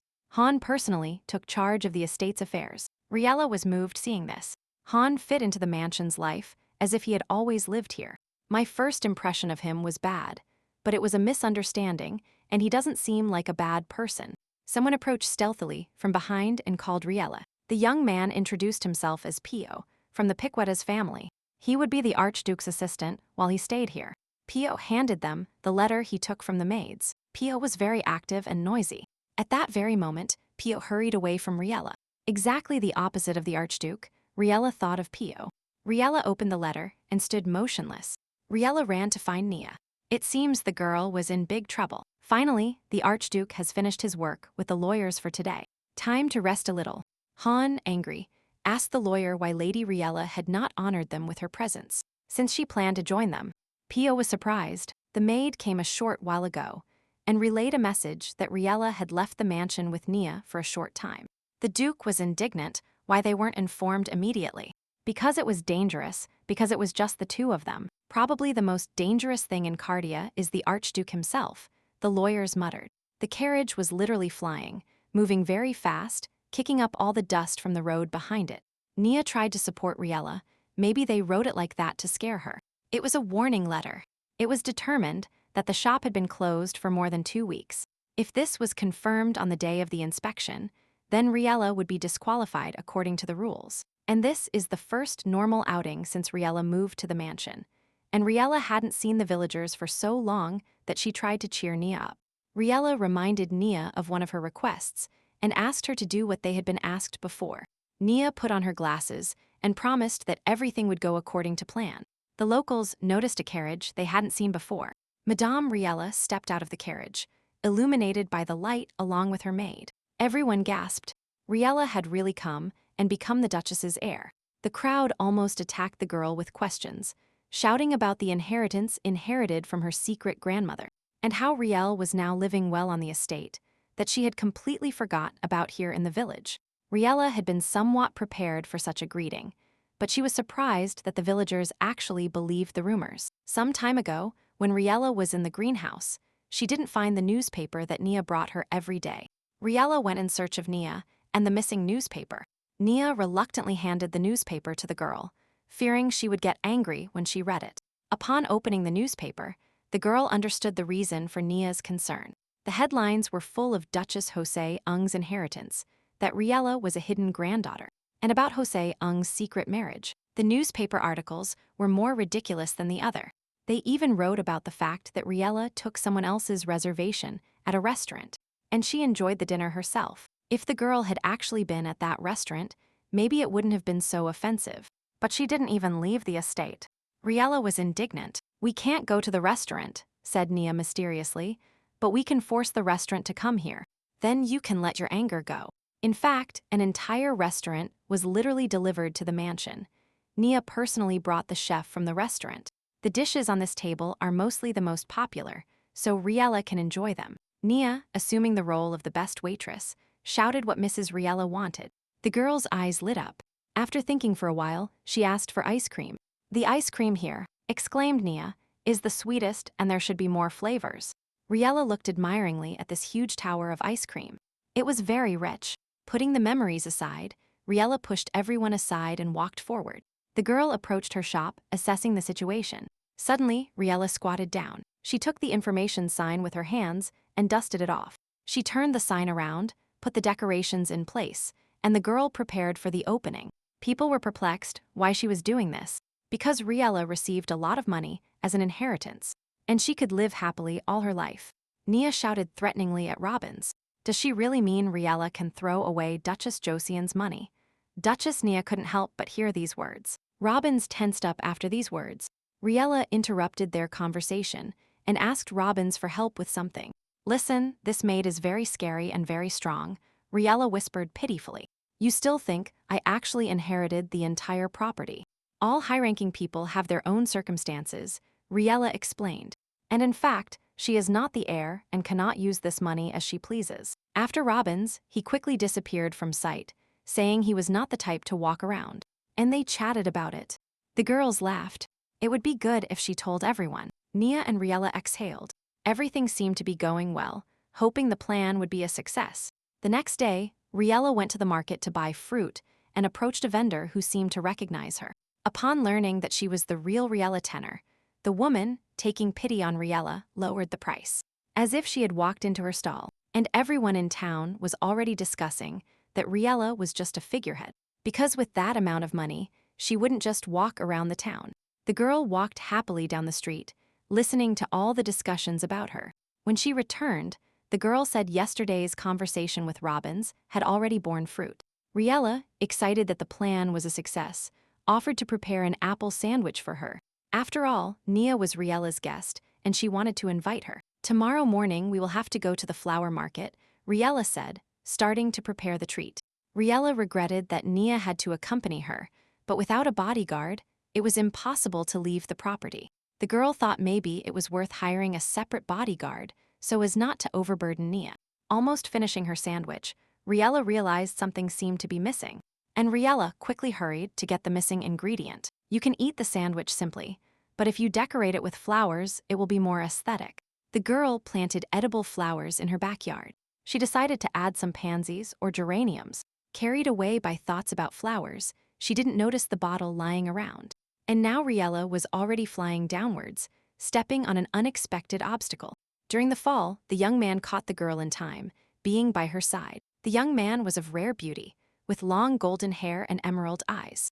He was smiling discreetly at the girl, asking if everything was all right. Riela thanked the stranger. Thanks to him, she wasn't hurt. "I'm glad you are all right, Lady Riela. My name is Lucien Morris," said the young man. Morris continued his speech, taking the girl's hand. "I came here to propose marriage to you," Lucien said. The girl quickly pulled her hand away. She clearly didn't expect such a turn of events. Nia recognized Mr. Lucien, fearing what he was doing here. Morris stood there sweetly greeting Nia. "If you wanted to meet Lady Riela, you should have informed me first," Nia grumbled. To avoid awkwardness, the young man decided to formally introduce himself to Riela Morris. He turned out to be the president of the 26th Round Table. Riela remembered that Duchess Joseung seemed to have mentioned the Round Table Conference, complaining that the Duchess was tired of the Round Table always giving her orders. The largest association of stonemancers in Cardia collected donations or provided people for the war against the dragons. And all that, I regret surprising you with my sudden proposal, but I had my reasons, Lucien explained. He wanted to explain everything and suggested that they all go somewhere else more conducive to conversation. Morris took the girls to a small but cozy establishment. Lucien mysteriously sipped his tea, still smiling discreetly. Riela watched nervously, wondering what the conversation would be about. Then I can know why you proposed marriage to me, because the Round Table decided so. Riela asked, unable to bear it. The stone mancers of the Round Table are notorious for not caring how they achieve their goals. Lucien has no choice but to carry out their decisions. Furthermore, in the past, Duchess Joseung provided the Round Table with the necessary magic stones. Thanks to this donation, we were able to use their power for the benefit of Cardia. But a few months ago, the order arrived to return all the stones. The Round Table was sure that after reviewing the stones, they would be returned for use. However, a little later the news of Duchess Josea's death arrived. After this, chaos began. It was necessary to replace as many lost stones as possible. They looked for substitutes, agreed on a date, rescheduled it, and so everything was postponed. There was no time to sleep, because they checked and looked for stones even in other countries. In the end, everyone came to the same opinion that the stones of Duchess Joseung must be returned by any means. Since nothing else would help, a wedding was needed, and they began to choose a suitable candidate. And Lucien put forward his candidacy as a deputy. You could contact me and ask me to lend it to you. Do you really need to get married? Riela asked, surprised. After putting down the glass, Morris explained that among stonemancers, marriage is the easiest way to transfer ownership of precious stones. For some stonemancers, a proposal is similar to a greeting. They offer marriage if the stonemancer has the stone they need. It's the same as saying, let's share the stones. Making a decision about marriage based on the presence or absence of stones. Riela clearly replied that she was not going to accept the proposal. Lucien smiled at the refusal, because as soon as he reported the refusal, someone else would definitely come. But this didn't scare Riela. She would still refuse the marriage. Lucien, in an attempt to gain consent for the marriage, as there were many witnesses in the establishment, devised a plan to at least embarrass Riela. And Lucien began to confess his feelings publicly and loudly, so that everyone would notice, saying that he would wait as long as necessary, despite the lack of reciprocity. Riela, stunned by what was happening, simply looked at Lucien, frozen and fearful. The only thing I want from the beautiful Lady Riela. Morris began to speak, raising his hand. Han appeared behind him, angrily interrupting Lucien's speech. A dark cloud loomed over Han, and Lucien, as if nothing had happened, greeted the Archduke with a smile. The enraged Han shouted at Lucien that he was talking about marriage, and then turned to Riela. Because instead of marrying such a man, it would be better to marry me, exclaimed the Archduke. Nia abruptly got up from the table and began to scream heartbreakingly. She held her hands to her stomach. It seemed she had eaten too much cold food. Everyone quickly returned to the estate, leaving Lucien behind. It was already nighttime.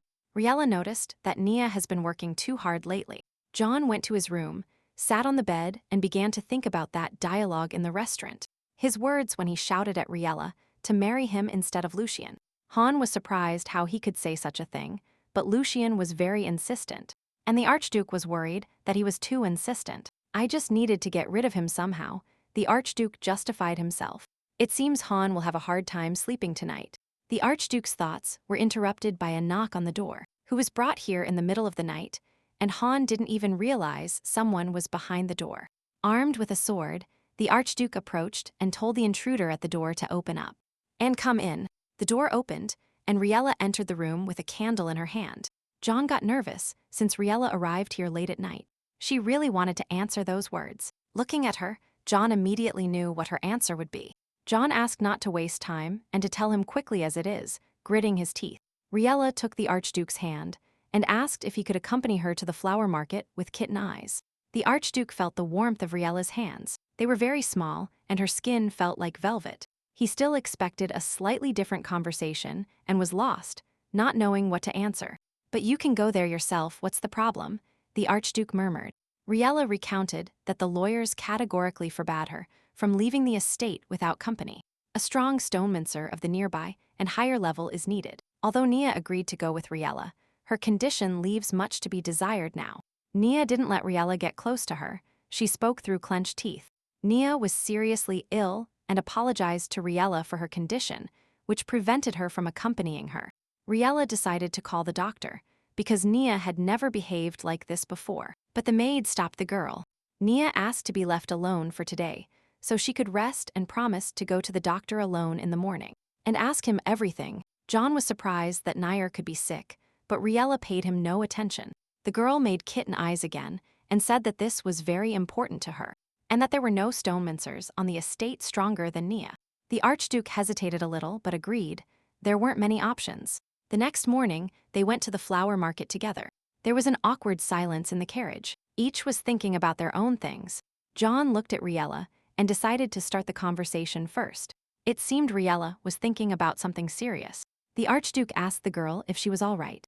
Riela admitted that she was very worried about Nia. The girl really wanted to be close to her now. But if she receives another warning, her qualification to participate in the festival will be revoked.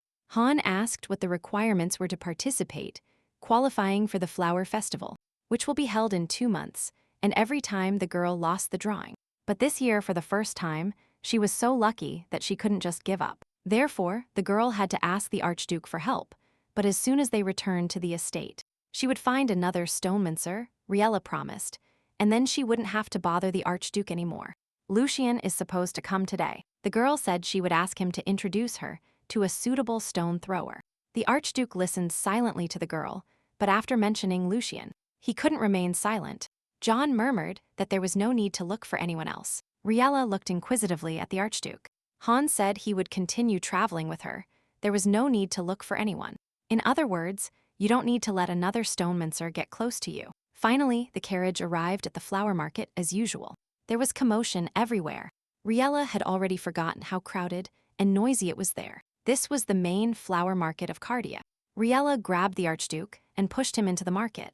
She needed time to see everything. The girl held John by the edge of his sleeve, not his hand, as if observing some kind of chain of command. John watched Riela running ahead, lost in her thoughts. Riela explained that today there is a lot of noise because it is a special day. Imported flowers are brought in on that day. On that day, rare flower auctions are also held, and Riela headed toward the entrance of the flower auction. The girl asked Han to accompany her. She was almost invisible in the crowd, unlike the Archduke. She goes to crowded places very often with such a fragile body, the Archduke thought. So that the girl wouldn't get lost in the crowd, she grabbed Han's hand. It seemed the Archduke was feeling something again. After several hundred people, they finally reached the entrance to the desired commercial pavilion. It seems Riela had a slightly difficult time. Riela took out her shopping list and decided to start with it. The counters were perfectly stocked. It seems Riela got the hang of it. She remembered that, besides the list, she also needed this and that, and also this. Her eyes widened. John remained silently and patiently behind the girl, observing what was happening. He looked closely at the girl's hand. And if he took her hand, what would she think? That time Riela was much closer because now she thought, it seems Riela bought twice as much as that time. Although that was the largest purchase, the result is a full cart of flowers, and you can finally return to Riela's shop. Han noticed unusual people and asked the girl if she knew who they were. They were people with red hats. They were holding a rare flower auction. I wonder what flower it will be this time. So the bright red Elfian was delivered this morning. Everyone looked with admiration. Elfian was a rare flower and also bright red. The people, upon learning about Elfian, hurried towards the stage to see it up close. It's really some kind of special flower, since everyone rushed there, thought the Archduke. This flower hadn't been brought to the local market for a long time. Since last spring, that flower was pale pink, and although there was only one, its auction selling price was over 1,000 florins, Riela said. You are not going to look, Han asked. Riela started to explain that she didn't want to delay, but the Archduke was already heading towards the auction. 3 blooming flowers and 2 buds. The bidding begins for 5 elven flowers. The starting price is 5,000 florins, said the lady with the red headdress. These flowers were simply incredible. The girl's hands trembled.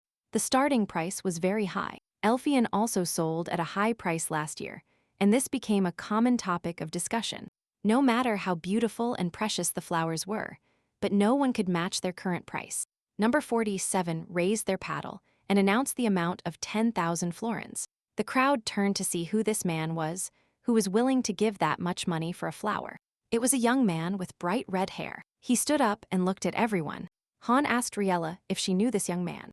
The girl said she not only knew him here, but that it was Hayden. Hayden was the owner of Esnell Flower Garden, the largest flower shop in the capital. He also constantly buys all the red flowers at specialized auctions. Surely Hayden is obsessed with the color red. Even now, he deliberately raised the price so he could take them immediately. Last year, Hayden also captivated the Elfians. Usually when it comes to such rare flowers, they create an exhibition hall for them to display.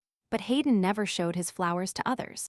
These Elfians might be the last ones, the girl thought. Since no one raised the bid, Hayden stepped forward to take the flower when a new bid rang out. Number 21 bid 10,500 florins. Those present recognized the person. It was Melonia Rochelle. She hadn't been seen recently, but now she appeared again. A crowd of onlookers started speaking negatively about Rochelle's work. Melonia nervously started explaining to the people that her work simply had its own special aesthetic. Suddenly, Roll heard a new bid of 11,000 behind her. It seems like a whole conflict is erupting between the participants. Hayden voiced the counteroffer of 12,500. Roll counterattacked. It seems like more and more is at stake. Give up already, Hayden. I heard your business hasn't been going well lately, and you must watch your money. Roll laughed. And now you don't know what you're doing or what you live on. Even your fans have come to their senses. Hayden replied to the provocation. What was at stake kept increasing. A whole war was being waged. The price had already reached 18,000. Riela tugged on the Archduke's jacket and said it was time to leave, that they had probably seen enough. Helm asked the reason for the hurry. He didn't want Riela to get those flowers or watch what was happening. Continuing to watch further was just torture for the girl. She will have to be content with what she saw today. So the last bid was 20,000, and if no one bids higher, the flower will be sold. A new bid was made, which seemed final, and they put 100,000 florins. Everyone directed their attention to the man who had bid so much money on a single flower. No one expected this, especially Riela. She looked at him. All her feelings were mixed. The girl in the red headdress also didn't expect such a bid and asked if he heard the exact amount. You hear correctly, John asked, 100,000 florins. Then the last bid is 100, that is, 1,000 florins, shouted the auctioneer. Everyone turned to look at the Archduke, without understanding what kind of person he was. Hayden opened his mouth. All those present were surprised. The crowd looked closer. It's not Archduke John like that. The crowd began to discuss. The fog pyramid made it difficult to identify the Archduke, unless one looked closely. Riela pulled John's shoulder, trying to talk to him. The girl didn't understand what he was doing. 100,000 florins is an indecent sum to spend like that, Riela said. But John didn't seem to understand Riela's concern. He didn't want those flowers. The price should be right for you, said the Archduke. You are the heir to Duchess Joseung, and I am the only Archduke in this kingdom. John said mysteriously. The auctioneer announced that the red Elfians delivered today would be sold for 100,000 florins. The deal is closed. The crowd gasped. Today they managed to see flowers for 100,000 florins. The Archduke extended his hand and ordered the flower to be delivered to him. According to the rules, the flowers must only be delivered after payment. But since it is the Archduke, there should be no problem. So the girl with the red headdress handed the flowers to John. The Archduke, in front of everyone, handed the flowers into Riel's hands. The girl was excited, but accepted the flower and thanked him modestly. They suit you very well, Jonna whispered to the girl. Finally, we loaded everything onto the carriage and started the return journey. The girl was tormented by conflicting thoughts about whether she really accepted them. But they are so beautiful, and the color is incredibly pure.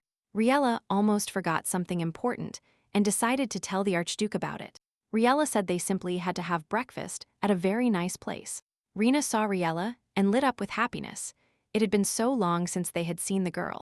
Rina also noticed that Riela wasn't coming alone. Riela decided not to lie and to say, because the truth will still be discovered, this is Archduke Houn. The girl explained. Rina thought for a moment about what she should do. The girl curtsied, saying her name was Rina Radin. They had known Riela since childhood and grew up together. And Rina also said she was happy to see the Archduke at her establishment.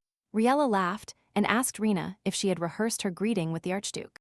Now Rena will be proud of herself for having had the opportunity to properly greet such a high rank at least once. Rena served her exclusive black cat menu called Briggs Street Breakfast. Riela started telling Houn that this place in Briggs is really famous for its breakfast. And she didn't say this because Rena is her friend. She also spoke about Rena's excellent skills. Han asked with a smile if the girl was going to pay for the flowers this way. Riela shrugged. Oh no, that is definitely not true, but it actually was. Riela watched Han, making sure the Archduke liked the food. So the people on this street eat this, Han thought. On the battlefield, they had to fill their stomachs with bean soup and crackers. That's why the Archduke wasn't one to judge the taste of food every day. Riela was simply enjoying Rena's food as always. But she shouldn't be so scared about spending 100,000 florins. The lawyers didn't explain it to her properly. Even if you take that amount of money from Duchess Joseung's fortune, no one would notice. Whether it is 100,000 florins, 1,000, or 1,000,000, Han wondered how Riela would react if he gave her a flower for 1,000,000. But why am I thinking about giving Riela flowers? Han wondered. It seems I spent too much time on the battlefields, so I relaxed after returning. The Archduke thought. Food for the Archduke doesn't feel different from the long-awaited food of a soldier who has been frozen for a long time. Meanwhile, not everything was rosy at the estate like it was at Riela's. Nia lay in bed, hugging herself with her arms, convulsing. Heliodor's power is running out. Nia secretly ate the lady's flower just in case her strength ran out. It's impossible for her strength to run out so quickly. Nia got out of bed to wash her face and look in the mirror. In the mirror, Nia saw that her true appearance was beginning to emerge. The maid started thinking about Han, perhaps he did it. But even if he wanted to get rid of her, he would hardly do it this way. When Heliodor stops working properly, the dragon instincts will begin to manifest. Nia promised Duchess Joseung that she would never waste the new life she had given her. Nia must definitely fulfill Duchess Joseung's last request to protect Lady Riela. No matter what, it seems Nia has become greedy.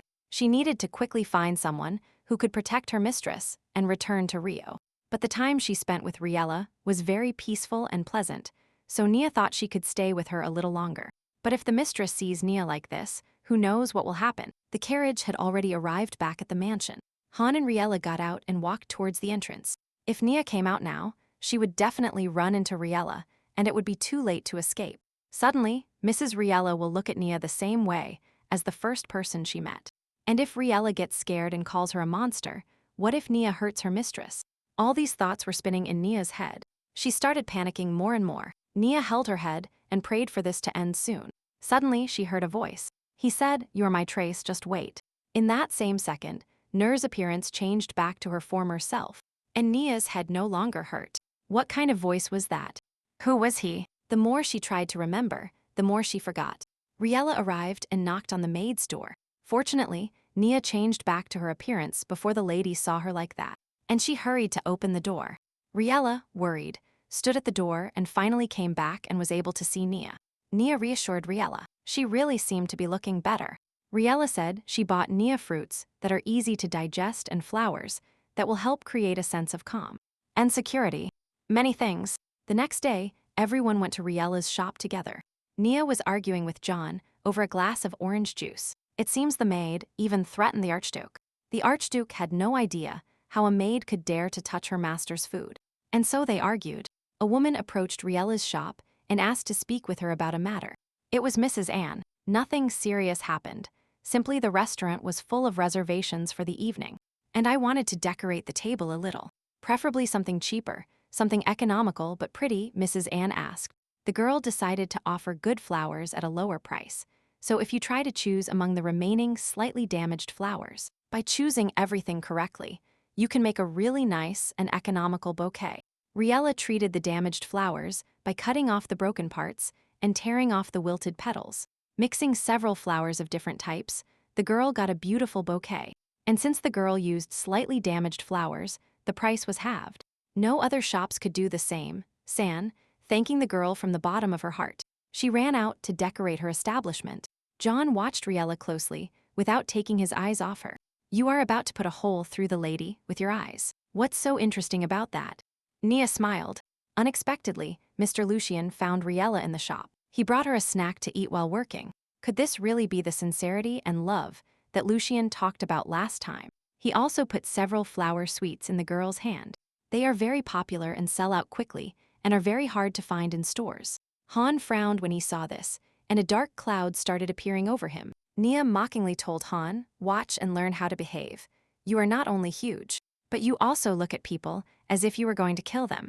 Lucien decided to stop by briefly and found Nier and the Archduke sitting inside.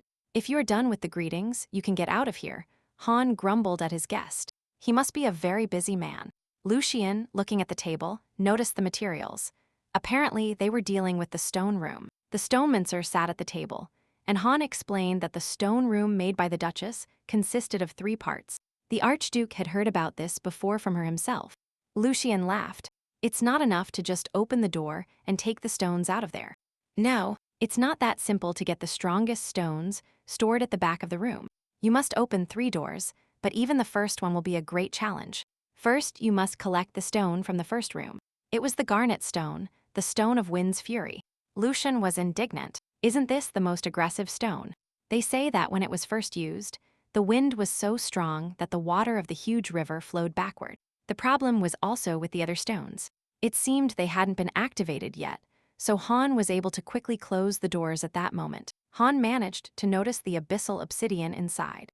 Abyssal obsidian is a stone that brings night. It can turn the brightest day into such darkness that not even one's own hands can be seen. It is different from other stones that simply cloud vision. Duchess Joseung could send night over an entire city if she used this stone. And one more difference. In the darkness caused by the obsidian, if you look at the sky, you can see stars. Nia explained that this was true, so the Duchess taught her how to locate them, since it was necessary to find the way in the darkness. But the problem is that it is inside the stone room where the obsidian uses its power. And it turns out the stars in the room won't be visible, Riela exclaimed. And then it is possible to get lost. John nodded affirmatively as well. It can be assumed that the Duchess placed an infinite cloak nearby, capable of expanding space. Joseung created darkness in the room, in which it was impossible to determine direction. And she also added space expansion to it. Lucien started to worry, and remembered that if Han was going to deal with those stones, he would be putting his life at incredible risk as soon as he entered the room. At that moment, the doors of the flower shop opened, and a young man with emerald hair ran in. It was Alvin. It seems everyone present, except Riela, looked at the young man with condemnation. Alvin approached the girl and started begging Riela to make him a large bouquet, as large as possible, and that it be very beautiful. Charlotte returns today. Flenot fell asleep, stayed until the last one to finish everything, and now returned today. Riela remembered that they parted ways. Without even being able to confess, Alvin was so desperate that the entire Briggs Street cheered him on, after which he constantly cried and wrote her letters. Alvin exclaimed that he would give all the money he wanted if they would just make him the biggest bouquet. And beautiful. The girl, without wasting time, immediately rushed to get to work. The cavalry was already close. The noise of horse hooves was heard. Alvin also noticed the arrival of the soldiers and became even more nervous. Riela tried to make a bouquet that would match the color of her hair and eyes, and also that the girl would like the bouquet itself. Han sat thinking that there was nothing special about the flowers, but observing the harmonious compositions, it turned out to be quite beautiful. The best thing he could do now was not to bother her, the Archduke thought. At that moment, Lucien approached Riela and offered his help. The girl explained that if you don't have experience in putting together a bouquet, this can take a long time. The stonemason told the girl not to worry and took several dried flowers in his hands. Instead of a bunch of dried flowers, some bright sparkles appeared, and a very beautiful and harmonious bouquet. Riela gasped when she saw how quickly and incredibly elegantly Lucien made the bouquet. He even arranged the flowers and materials correctly in the composition. Now that the stonemason's skills were proven, he decided to take charge of the red flowers while Riela would handle the purple ones. John and Nair, seeing what was happening, felt out of place. As soon as the bouquet was ready, he handed it to Alvin. It turned out to be very large, but beautiful. Satisfied, Alvin immediately flew on the wings of love, with a luxurious bouquet to meet the girl. Alvin ran to Charlotte and handed her his gift with trembling hands. Charlotte even burst into tears from the surprise. She was very happy to see Alvin. Riela watched the couple warmly. It was good that Charlotte liked the bouquet. The girl remembered Lucien's flower triumph and ran to ask where he got such skills from. The stonemason said that it was all thanks to his father, the royal florist Sir Morrison. Riela couldn't believe what she was hearing. It was really the same Morrison. He is a great man who came from the commoners, and, thanks to his talent, became a florist to the royal family. Furthermore, he has achieved colossal achievements, enough to be called a leader in cultivating flower varieties, someone whom every florist respects. It is truly the same Sir Morrison. This is Lucien's father. The girl asked him to pass on some questions for her, although Lucien normally doesn't do this, but for Riela's sake he is ready. But not everyone was delighted with Lucien's triumph. Lady Riela, whether she gets along with Lucien or not, has nothing to do with me, Han thought, because all he has to do is open the stone room and take out everything that is his by inheritance. Han came to the conclusion that he only had one thing to do, and that was to think about how to open that unfortunate room. Several soldiers entered the shop and immediately apologized for the intrusion. They warmly greeted Archduke John. They arrived to convey a message from the palace, to report there immediately with all the stones. It was very sudden, but after the words were spoken, the Archduke immediately stood up and walked towards the exit. Riela, not understanding anything, approached the Archduke, but he got into the carriage and headed to the palace without saying a word. Nia tried to reassure her mistress. Since the Archduke of the kingdom is the strongest stonemason, he is often called upon to carry out missions. Riela hoped it wouldn't take long. They probably needed some stones that only he possesses. That's why they called him. 3 days have passed. The girl was often in the greenhouse to distract herself from bad thoughts. She was angry because they told her it wouldn't take long, but there was still no news. That day, the Archduke was suddenly summoned without any explanation, but at least they could say when he would return, or send her a letter. Nia interrupted Riela's thoughts by calling her for lunch. The girl ate without much appetite. She and John were undercover as usual, despite his absence. More time than planned has passed. Perhaps we shouldn't cook for him next time, Nia thought.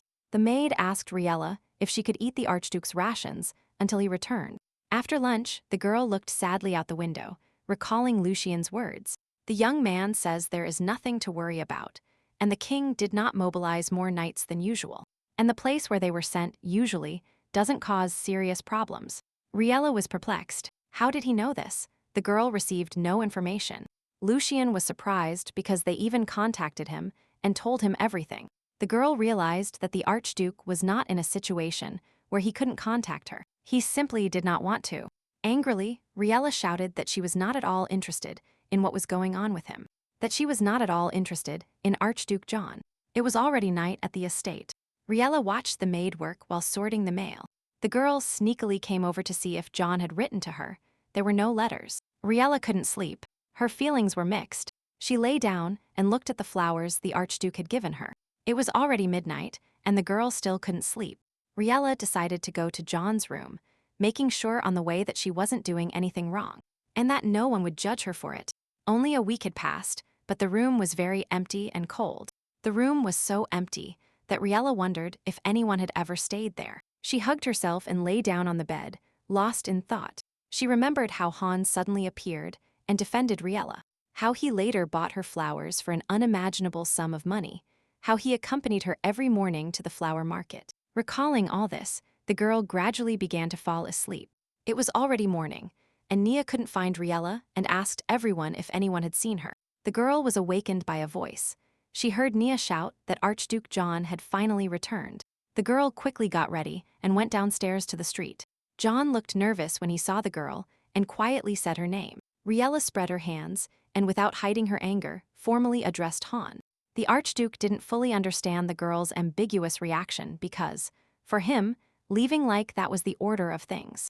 Riela got angry and explained that he always goes somewhere and doesn't even say when he will return, and also asks what happened. The girl mumbled that she had been waiting for him for a whole week and worried about him every day. Han coldly asked why the Archduke did this. He didn't understand why she was waiting for his return. The girl exclaimed, "It is unnatural to worry about a person from whom there is no news." Han became embarrassed and asked if Riela was really worried about him. Although the Archduke was very strong, anyone could get hurt if someone tried hard enough to do so. It might seem funny to Han, but Riela was still worried. The Archduke approached Riela and did not take his eyes off her. He assured her that everything was fine, because there was no one within the radius of the area being explored, and there was no particular reason to contact Riela. John got a little nervous. He had a question for the girl. He asked if Riela had time on the weekend. The girl was confused and said that the lawyers promised to give her an explanation about the flower shop. And that's all. The girl spread her hands, wondering what other plans he would have besides flowers. The next day, the girl worked with lawyers. They told her that it was necessary to personally check all the lands of Duchess Joseung. Since the lawyers still had a lot to do, they asked the Archduke to accompany her. The next day, they prepared to leave. Nia could not go, so she packed cookies for the trip for Riel and intimidated Han not to offend her mistress. And so Riela and John departed together. John explained that Nia could not travel because she needed a separate permit from the palace before she could leave the capital. A decent-sized hole appeared in the girl's path. Riela suddenly started controlling the horse very quickly, and so they quickly overcame the obstacle in an instant. John, surprised, asked Riela where she learned to ride a horse like that. Before moving to the capital, Riela rode horses every day, taught by her second sister. Riela has two older sisters. The first works as a doctor on the island, and the second is constantly back and forth, so it is difficult to stay in touch with her, just like with the first one. The Archduke asked what the girl did when she wanted to see them. Riela missed her sisters very much, but she couldn't ask them to leave everything and come with her. After this conversation, they decided to take a break. Suddenly, the girl saw a shining crystal. There are many crystals in this area, the Archduke explained. They are usually weak, but there was definitely something in this one. Han picked up the crystal, and it shone brighter. A few seconds later, a whole flock of sheep appeared before them. It seems this was the last memory of this crystal. The girl was amazed. Duchess Joseung had never shown anything like this. Riela asked the Archduke to try looking at the memories of another crystal. John found an unusual crystal, purple with sharp edges. When John held it in his hands for a few seconds, everything around him darkened, and then many bright lights appeared around.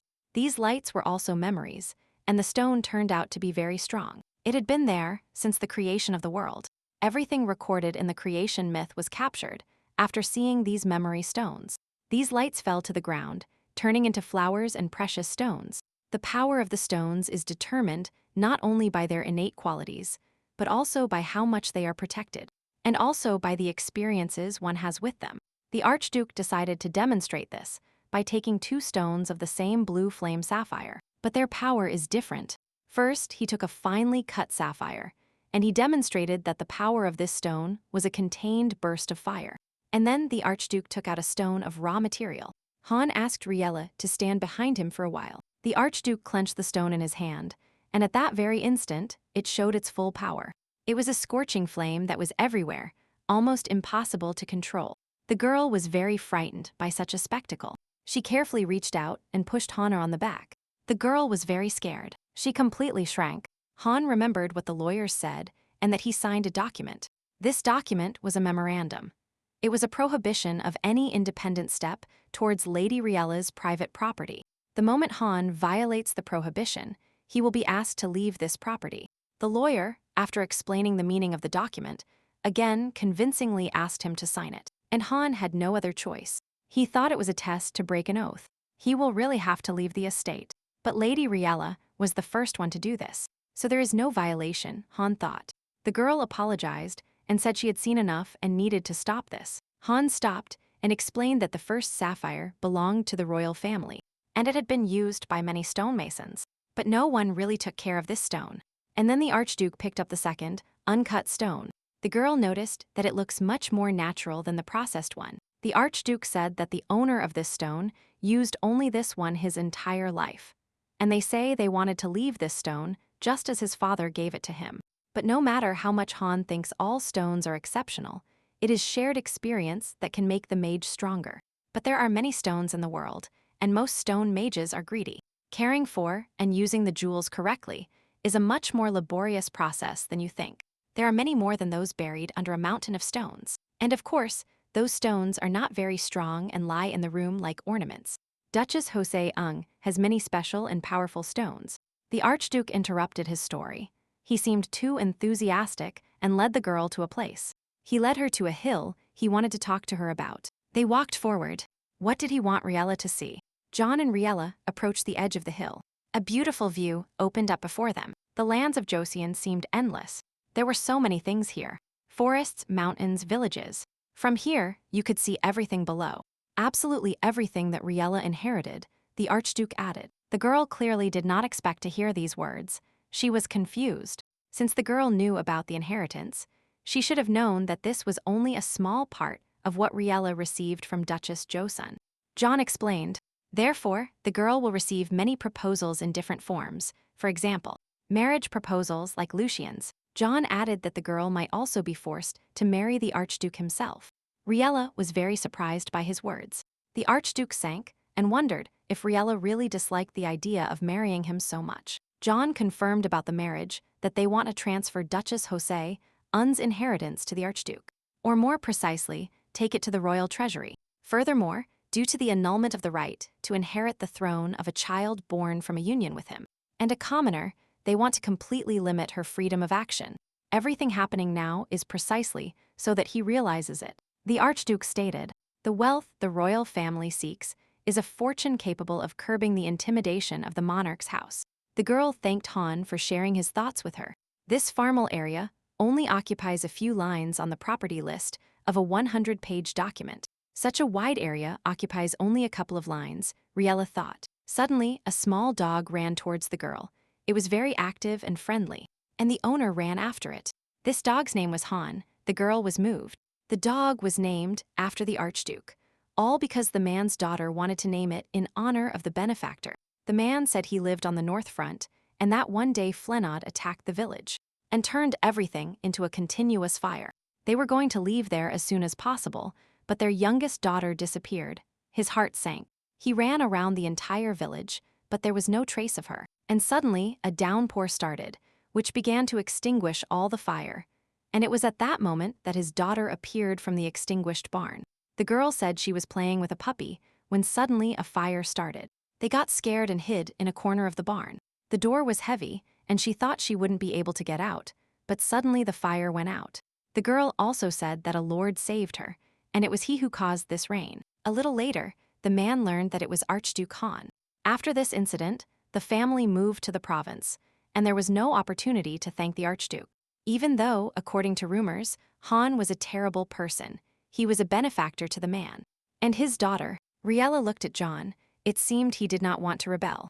The man asked what they came here for, if they were Lady Riela's employees. All the neighbors were very worried about what would happen after the Duchess's death, but they learned that Lady Riela had inherited the entire fortune as it was, and they could continue to calmly take care of their home. After these words, the man hurried to take care of his business. Han and Riela also moved on, and the girl decided to ask him why he didn't tell her he was an Archduke. Han explained that this would be too burdensome. Besides, they did not know what kind of person he was, and perhaps he would throw greedy glances at them.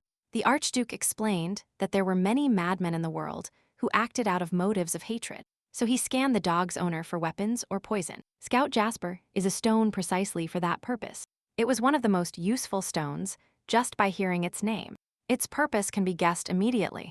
This stone was given to Hound by his older brother, the king. The girl feared that the Archduke would get into trouble for telling her this. Hound replied that everything was fair. He had his secret, and Riela now had the Archduke's secret. The girl asked if he had recently heard, in a conversation, that Han used the power of a stone to cause rain. What kind of stone was it? Hoving's rain stone was often used by him in his fight against the Red Dragon. Because the stone's power was exhausted, it fell asleep and takes time to wake up completely. Riela got an idea. You can use it to try to wake up the stone. She handed the petal to Han. Riela found it lying on the ground in the morning and picked it up because it would be better if such an important stone was restored. So she gave the petal to the Archduke, and he squeezed it together with the stone in his palms. Literally, in that very second, the petal managed to restore all the stone's power. Before John had time to thank the girl, the stone started shining brightly, and in an instant, a heavy downpour began. The rain continued to spread, and a storm began. This stone had been very mischievous before, but this had never happened before. John couldn't stop the rain and shouted for Riela to follow him now. They found an empty hut nearby. What a blessing that there was a house nearby. They knocked, and indeed, no one was inside. The girl said it would be good to go in, but since no one is there, they cannot just enter the house. After these words, the Archduke kicked the door down. John held out his hand for the girl to enter. The girl had no other choice because she was completely soaked, and if she stayed outside, she would definitely catch a cold. She apologized loudly, as if the owners could hear her, and entered the house. The entire house was covered in dust. We needed to look for something to wipe ourselves with. Riela found a blanket, although it was dusty. It could be used to remove moisture, and she began shaking it to remove excess dust. Suddenly, a towel flew over the girl's head. Surprised, the girl started waving her arms, trying to get out. Han found towels very quickly, even though the girl walked around the entire house. Han himself took off his cloak and began wringing it out. The girl offered the Archduke a towel, but he refused, saying everything was fine. And he started drying his face with his hands and shaking the water from his hair. Riela, without thinking twice, threw her towel over the Archduke and immediately ran away, without listening to Han's indignation, saying she would go to another room to wring out her clothes. Drying his face, Han smelled a floral scent from the towel. The girl ran into the room and closed the door behind her, wondering if she had gone too far. In case he got angry, she decided to undress first. All her clothes were wet and clinging to her. The girl was surprised how he could find clothes in such a short time. After changing clothes, Riela returned to the hall. John had already lit the fireplace. The Archduke invited the girl to the fireplace. They needed to dry their wet clothes and keep warm. But when he turned around, he saw Riela. It seems John forgot about all the troubles at that very moment. Riela was happy. Although the fireplace looked old, it illuminated very well. Unable to bear it, the Archduke jumped up from his seat and moved away from the girl. His voice trembled. He mumbled that he would still see what was in the house and quickly walked away. Riela was surprised that he was still going to search at that moment. Sitting by the fireplace, the girl noticed the embroidery on the sleeve of her robe. Meanwhile, Han tried to calm himself down, repeating under his breath that he needed to remain calm. He remembered Riela in that robe, her gaze, but he could not calm down because Riela herself was there. Dressed in his robe, it was still raining outside the window. This place was the same as before. The Archduke remembered how hard he had fought to get out of here. More than 10 years had passed.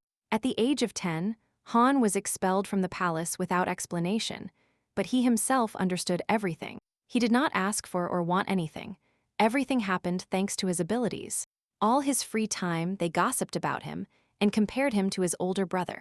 But no matter how much Han feigned ignorance, the more they talked, the more influence they began to have. Because of this, his mother and father had to take measures, and they had to choose between the love for their children and their obligations to protect the peace of the kingdom. There was nothing left but to distance the second prince, a stonemason with terrifying talent, from the people. And so he ended up in this refuge, although it would be more accurate to call it a prison. The only good thing about this move was meeting Duchess Joseung. If you remember those times, the Duchess was incredibly terrible. He started looking for clothes for himself, but all the old clothes were no longer enough, and it would be difficult to change clothes. A little later, the Archduke returned to the living room. Riela was already yawning. The girl was indignant and asked if that was really the Archduke's house. She showed John the embroidery on the robe with his name. The Archduke confirmed that this was the house where he lived as a child. John sat down next to her and briefly talked about the house while drying his clothes. The girl asked, "It turns out that this is when John met Duchess Joseung." This was not entirely true. He periodically ran into the Duchess at the palace, but they only connected through greetings. The girl smiled. She was surprised by how long ago John had known the Duchess. John continued talking about the house, and listening to his stories, the girl fell asleep. It was already past midnight. John carefully adjusted Riela's position on the couch. Some parts of the wet clothes made it a little uncomfortable, and while the girl was falling asleep, John decided to quickly take off his clothes to dry them a bit. He wanted to dry his clothes with a stone, but he didn't have one with him. John looked at Riela and noticed the blanket had fallen to the floor. The Archduke went to pick it up. If she wakes up now, then a misunderstanding will definitely be inevitable. John thought. He imagined what expression Riela would have if she woke up now. Because of the crunching sound, Riela started waking up. She saw the Archduke standing next to her, naked. Riela, not understanding what was happening, simply looked at John's naked body. Indeed, a misunderstanding arose between them, as expected. John apologized. He only wanted to protect the girl and nothing more. Riela looked at the Archduke. He was very embarrassed by the circumstances. She threw a blanket at him and asked him to sit next to her. John started saying he would go take care of the horses, but Riela said everything was fine and that he could rest assured. She threw another towel over him and wished him good night. And she asked never to touch that topic again because she was embarrassed, because she looked at his body like that. It was very awkward. The next day, Nia did not greet them with much joy. She found out what happened during their trip. Nia and the lawyers discussed what they should do with Han: boil, fry, or chop. Riela explained that everything that happened was an accident, all because of that stone. Nia asked Riela if she really did everything without permission, or if she forced the girl to do it. Riela explained that Han, on the contrary, was guarding the girl. After everything that happened, everything returned to routine and became calm and peaceful, except that the Archduke started avoiding Riela from that day on. He even avoids having lunch together and meeting with lawyers. Han called Nair to come closer to him. She was indignant. Why did he come and go at the first call? The Archduke handed the box to Nia. It contained one of the stones, and John told Nia to use it when she had to protect Lady Riela. He will be gone for a few days, which means nothing should happen to Riela. Nia asked John if he had finally decided to enter the room. 2 weeks later, the Archduke decided to open the first room. Being in the castle, the Archduke ordered all the stones brought according to his list, but they were denied an Urchel stone. John supposed this would happen. Since John could not get this stone, he asked for another, the Spinel stone. 2 stones were brought to the Archduke. Spinel was on the left and a related stone was on the right. A related stone has exactly the same strength, or it is completely opposite to its sister stone. It had precisely a compensating force. As far as I remember, the probability of activity is 10%, asked the Archduke. That was very low. The Archduke seriously needed to consider the choice of stones. After all, instead of conquering the stone room, Riela's safety came first. 2 days earlier, Han had announced that he had to prepare for the opening of the room, and that he would be away for some time. And now a week has passed since he left, and Riela did not show any worry.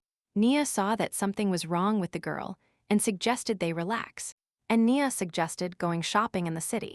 After quickly getting ready, they headed to the capital for shopping. Riela seemed to be in a very good mood. She shouted how incredibly fun it was, and why they only went out now.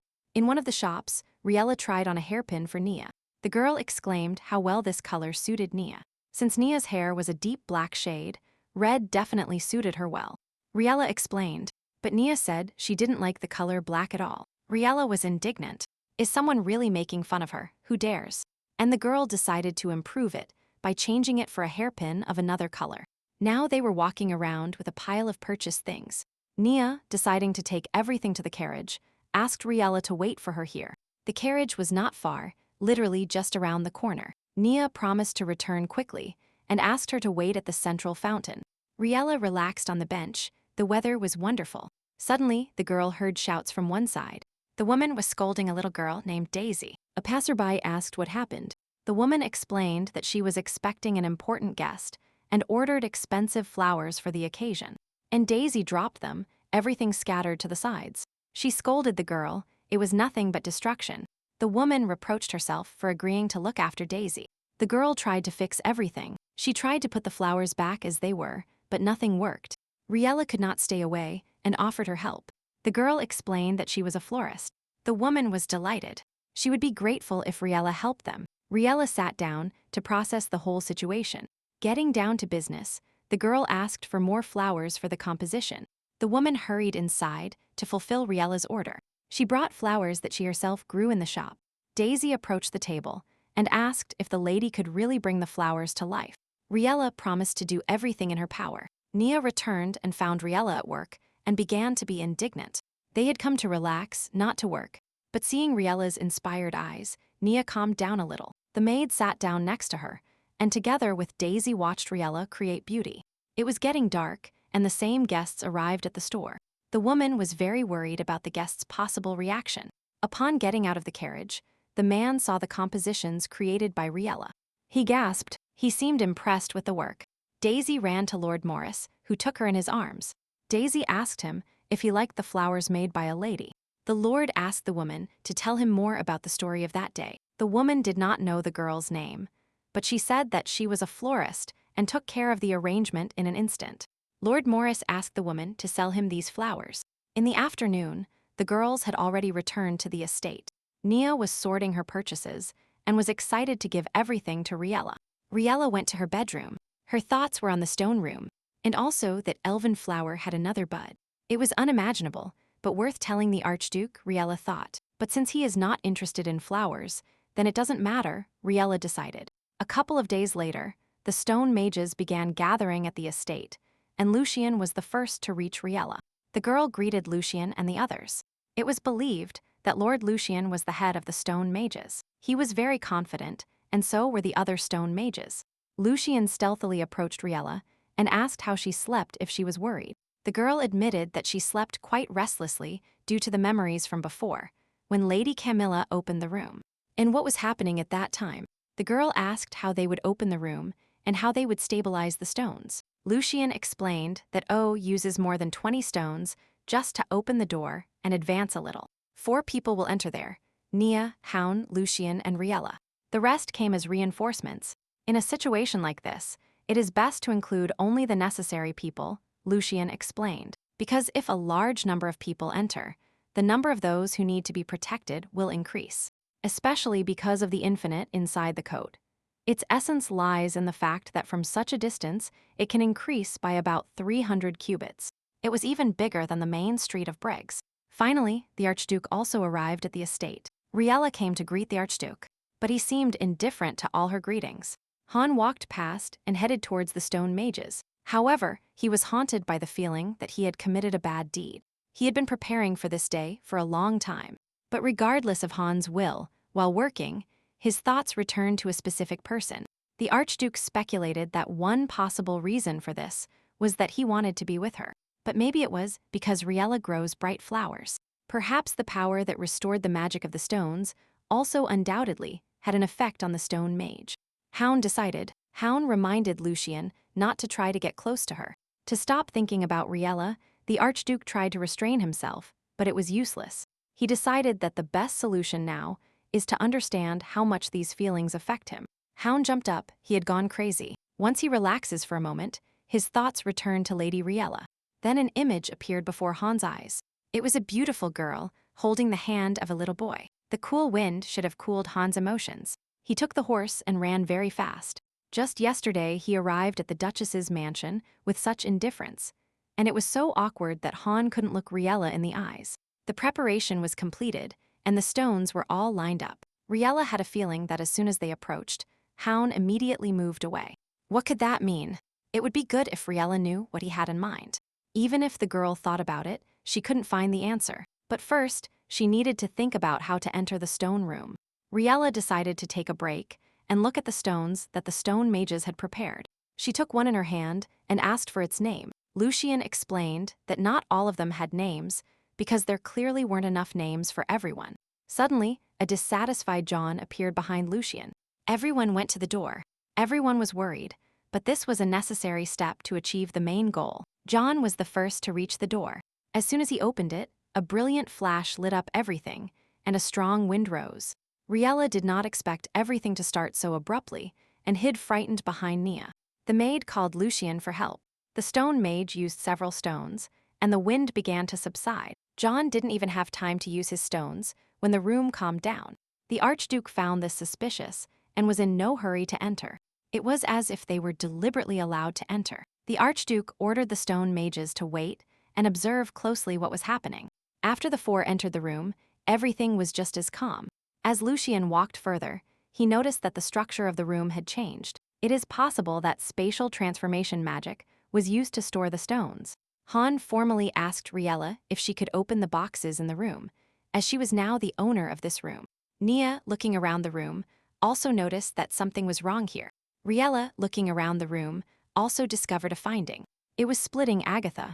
Riela read the inscription next to the stone. Both stone mages turned abruptly, not expecting to find this stone here. They explained to Riela what this stone was capable of. If we compare the danger level, it is comparable to the Heliodora stone. But the fact that the name is written, there does not guarantee that it is actually the stone. It could be a copy. Han opened the frame and took the stone in his hands to check it. Everything was fine, and the stone seemed to have stopped working. Riela, while removing the stone from its place, noticed an envelope inside the frame with handwriting similar to the Countess's. Nia took the envelope in her hands and examined it for danger. But inside, there was only paper. The letter contained the date and place of purchase of the stone. As soon as Nia read the letter, the room went dark. Han pushed Lucien towards Riela to protect Riela. The abyss obsidian itself began to act. Lucien and Nia had to guide Riela to the door. Having passed the required amount, they ran to the door, and Lucien informed Han that they were there. The Archduke gave orders to the stone mage to be prepared. The door could not be opened just like that. Fighting was necessary without further ado. Lucien finished his preparations and informed Han that he could begin. The floor immediately disappeared under their feet, the space expanded, and the girl began to fall. Nia tried to grab and hug her mistress, but nothing happened. The girl didn't know where to go.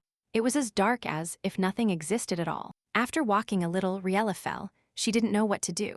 The girl was very scared, but it was impossible to give up, so the girl got up, but after walking a little further, she stumbled upon something warm and soft. "Stop massaging someone else's thighs without permission," said the somewhat soft voice that turned out to be the Archduke. Riela shrieked and tried to pull her hand away, but Han stopped her. Han stood up and said they needed to be patient for a moment, and that Nia and Lucien would take Riela aside. The stone mage took out a stone. It was keen spinel. The probability of the stone was extremely low, and on top of that, there is not much power left in it. So if the stone is used now, it might not be enough the second time. Or I will suppress it before the energy runs out. Or miraculously, I will be able to use it twice.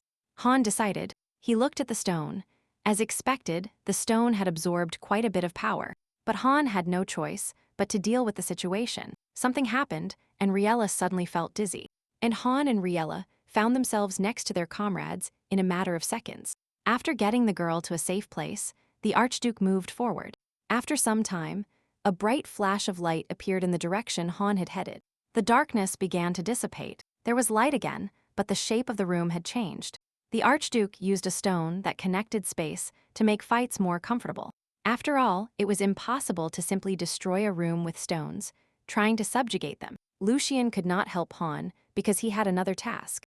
The stone mancer was supposed to protect Riela from the scattering of conflicting forces. The Archduke ordered Lucien to take care of Riela, saying this was one of the most important missions. But no matter how hard the stone mages tried, they needed spinel, Nia murmured.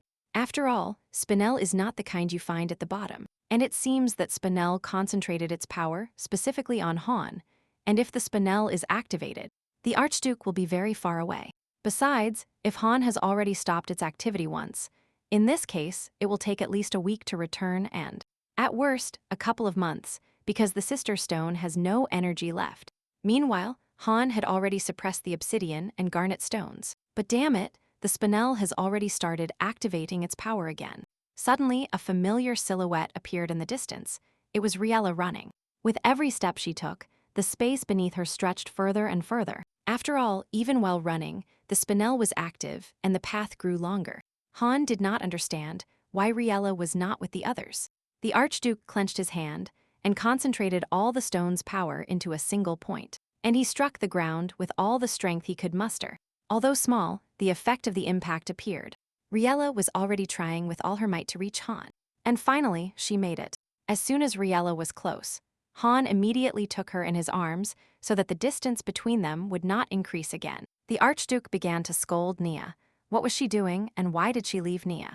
The girl pulled herself out of Han's arms and said that Lucien had told everything, and that she knew how long it would take for the Archduke to return, because the stone had lost its last strength.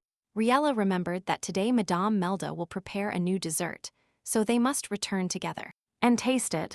It seems Han definitely did not expect such words.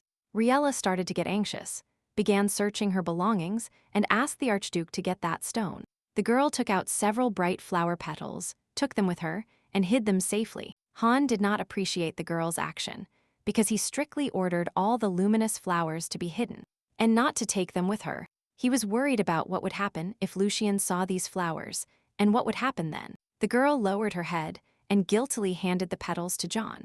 John decided to use the petals and asked to take something from his belt in his hands, just in case. The Archduke got to work. Thanks to the flowers, they were able to use the stone 3 times. The stone mage tried to concentrate all his power as best he could. It didn't work well, but John did not give up and decided to try again. Riela noticed that it was very difficult for the Archduke. Riela decided to support him. There was one last attempt left, and Hound sincerely asked the stone to help him, because it was Lady Riela's request. Madame Elda made a marvelous dessert, beyond all praise, and Riela still managed to taste it. Just like the rest of the participants in the room opening, everyone was resting. The next day, work began at full swing. Riela had to check everything personally. Lucien approached the girl and asked her to rest, because there were still several hundred stones left. And he offered to check the crystal image together with Nia. Riela listened to Lucien and headed towards Nia, who had already started. But what she saw made the girl nervous. Several images appeared. They were all terrible. It was the image of a dragon. Nia explained that these images are about the time of Nafint. Together they started reviewing the events. One of them was the battle with Nafint, a terrible event. Looking at Nair, Riela wondered if the day would come when Riela could discover Nair's past. The preparations for the flower festival could no longer be postponed, but Riela couldn't get ready in the shop, because due to the news about the room with the stones, people were crowding there all the time, waiting for the girl. So Riela started cooking in the mansion. Lucien brought the girl the books she asked for. He also came to thank her, because he is alive thanks to her decision to hand over the stones from that room to the council. Riela decided to charge rent and handed the stones over to those who needed them. Lucien also asked about the Archduke. They hadn't seen him for a long time. The stone mage started opening the second room. The door was huge. Han tried, but could not open it with human strength. The vengeance onyx would only scratch the surface. And Han decided to check the list first to see if there was a stone that could open this door. It happens that it is still trapped there, Riela murmured. After listening to the girl, Lucien thought deeply about something. They decided to end this conversation and moved on to discussing the floral arrangement for the festival. Madam, anything you create will win an award, Lucien said, deciding to support the girl. Riela asked Lucien if he could take these flowers, as she continues to create bouquets. And she has nowhere to put them. The interior of the round table building is very boring, so if you put these flowers there, it will be much better, Lucien said. And so they loaded the stone mage with a whole cart of flowers, and he took them to the designated place. But Lucien was informed that they were waiting for him. Mr. Morris was sitting in the room, and when he saw the flowers, his eyes began to shine. He quickly approached Lucien and took the composition for himself. Impressed, he asked where Lucien had gotten these flowers. The flowers were a gift from Lady Riela Tenor, Lucien explained, the heir of Duchess Joseung herself. Mr. Morris had already heard about her and called her an excellent florist. Lucien was surprised to hear this, because he had never told anyone else such a thing. Lucien continued the story about her. It turned out to be a much tougher person than one might think. She even made a plan to lower his guard. As soon as he saw her, he proposed marriage.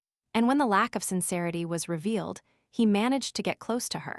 When she doesn't find common ground with the Archduke, Lucien feels relieved. He even agreed to help with small things, mentally estimating what span of stones he could get. But Riela refused to give some stones to Lucien. She has already distributed all the stones, including those that will be used for the round table. The girl even checked all the stones according to the list and their use. The contract term for all contracts has been reduced to 1 year, so Riela will be able to be a mistress a little longer. After all, to use the stones, Riela's approval will be necessary every year. And every year everyone will come looking for her, so the girl will have to treat the Duchess's stones even more carefully. Lucien clearly did not expect to hear all this. He was confused. And the girl advised Lucien to contact a specialist, not her, to get the stones. He decided to entrust this to the round table, and not to the heiress who knows nothing, but she makes decisions. The stone mage asked Riela what she thought about the payment. Riela decided that the lease term for the stones delivered to the round table was 10 years and, if desired, it could be extended after negotiations. Lucien laughed and said it was an offer he couldn't refuse. Mr. Morris had some urgent matters to attend to, so he had to leave. Before leaving, his father told Lucien that if he didn't want to be alone, he needed to get himself a girlfriend. The door was still closed. A week has already passed, but the door hasn't budged one bit. Of the 6 months, 2.5 remained, and Han still couldn't open it, let alone suppress the stones. This door hides the power of hundreds of stones, and may take months or even years to destroy. And the Archduke will have to solve this somehow in 3 months. But first, he decided to go out and gather more information. Upon entering the living room, Han saw that everything was decorated with flowers. There were flowers literally everywhere you could put them. Riela ran out from nowhere, holding a bouquet of flowers in her hands. Nia ran after her mistress. In her hands was a huge package. The girls were in such a hurry that they didn't even see Han standing next to them. The Archduke did not understand what was happening. He leaned towards Nia and said that one would think someone was coming. Nia replied with annoyance that they were expecting Sir Morris, the royal florist William Morris. Sometimes the Archduke would run into him at the palace, but why is he coming? They had to wash and change clothes even faster. They were very flustered. Finally, Riela was ready to receive. Han looked at the girl with admiration, but couldn't say anything. And then the long-awaited guest arrived at the mansion. Sir Morris welcomed Riela and the Archduke, apologizing for the inconvenience and for his quick arrival. Riela felt extremely honored to receive Morris. Sir Morris ordered what he brought with him to be placed nearby. He couldn't come empty-handed, so he prepared a small gift. "I will be glad if you like it," said Sir Morris, slightly bowing his head. The girl's voice trembled. This was a special gift. Even the Archduke recognized this flower. Everyone knew it. It was the same rose called Urchella's glory. These flowers grow in the most prominent place in the royal garden. The Archduke wondered if Riela was really so happy to receive him. Rose glory of Urchella is the most beautiful of all the varieties Sir Morris created. Furthermore, it is strictly forbidden to cultivate this variety, except in cases authorized by Sir Morris himself. Riela couldn't calm down, as these varieties can only be obtained through a lottery, in which she lost an infinite number of times, and now she personally received the renowned Urchella's glory. Han was indignant. A man arrived who had perfect gifts and won her favor, and he was also Lucien's father. Say what you will, it looks like the behavior of a person expecting something. This infuriated the Archduke. Riela whispered to Han, "You can't treat guests like that," the girl shouted. Sir Morris interrupted, saying he had a favor to ask of Riela. Everyone went into the guest room to continue the conversation there. Han was not ceremonial and asked directly what kind of stone Morris wanted to get. Riela looked accusingly at the Archduke. Morris took the cup in his hands and said that it was not stones he wanted. "I want you, Lady Riela," said the man confidently. Riela did not understand the ambiguous request and asked again what he meant. The Archduke grumbled that Sir Morris had better explain clearly what he meant by this. Sir Morris was confused and apologized. He didn't think his words would sound strange, especially since he had a lovely wife. Then he slightly rephrased the question. "Have you considered working with me as the royal florist?" Sir Morris asked Riela. The girl's body is petrified. She really will be able to take advantage of this opportunity. The man recalled the floral arrangement that the girl managed to fix. The work was far from amateur. Morris wanted to contact the author personally, but no one knew her name. But by sending a bouquet of flowers to the round table, he managed to meet Riela. Han was indignant. Morris really knew who made them just by looking at the flowers. Morris replied that anyone who had worked closely with flowers for a long time could recognize this. When you look closely at a florist's work, these things start to catch your eye. Individual characteristics are found in the size, appearance, as well as the characteristic arrangement of the flowers. And the colors. "I would be glad if you gave a positive answer," said Sir Morris quietly. The girl couldn't believe that there would ever be an opportunity in her life to study floristry, and even with a person like Sir Morris. After thinking for a little while, Riela agreed. Han did not seem to approve of Riela's decision. The Archduke recalled the possible dangers that might exist outside the ducal walls. Riela asked if she would work in the palace. It could really be dangerous in the palace. This wasn't entirely true. The duchy is excellently guarded, but the palace is even more guarded and, moreover, Queen Letitia knows everything like the back of her hand. But in that place, there are many strangers Riela does not know. Anyone could get close, and then problems could arise. Riela offered to go with Nia or any other stone mage, approved by the lawyers. Sir Morris invited Hound to personally accompany Riela to the palace. Riela proposed the candidacy of Mr. Lucien. Hound, using telepathy, told Nia that she also did not want Riela to leave the mansion. Nia turned thoughtfully towards Lady Riela. The maid said that she would guard the mansion with iron, and since Riela sincerely wishes it, Nia does not dare to stop her. Nia suggested kicking out all the protesters, and John was pushed out the door. Riela and Morris were left alone in the living room, and now Riela asked if she could find out the real reason for his visit. Morris smiled. The girl would not let anything pass by.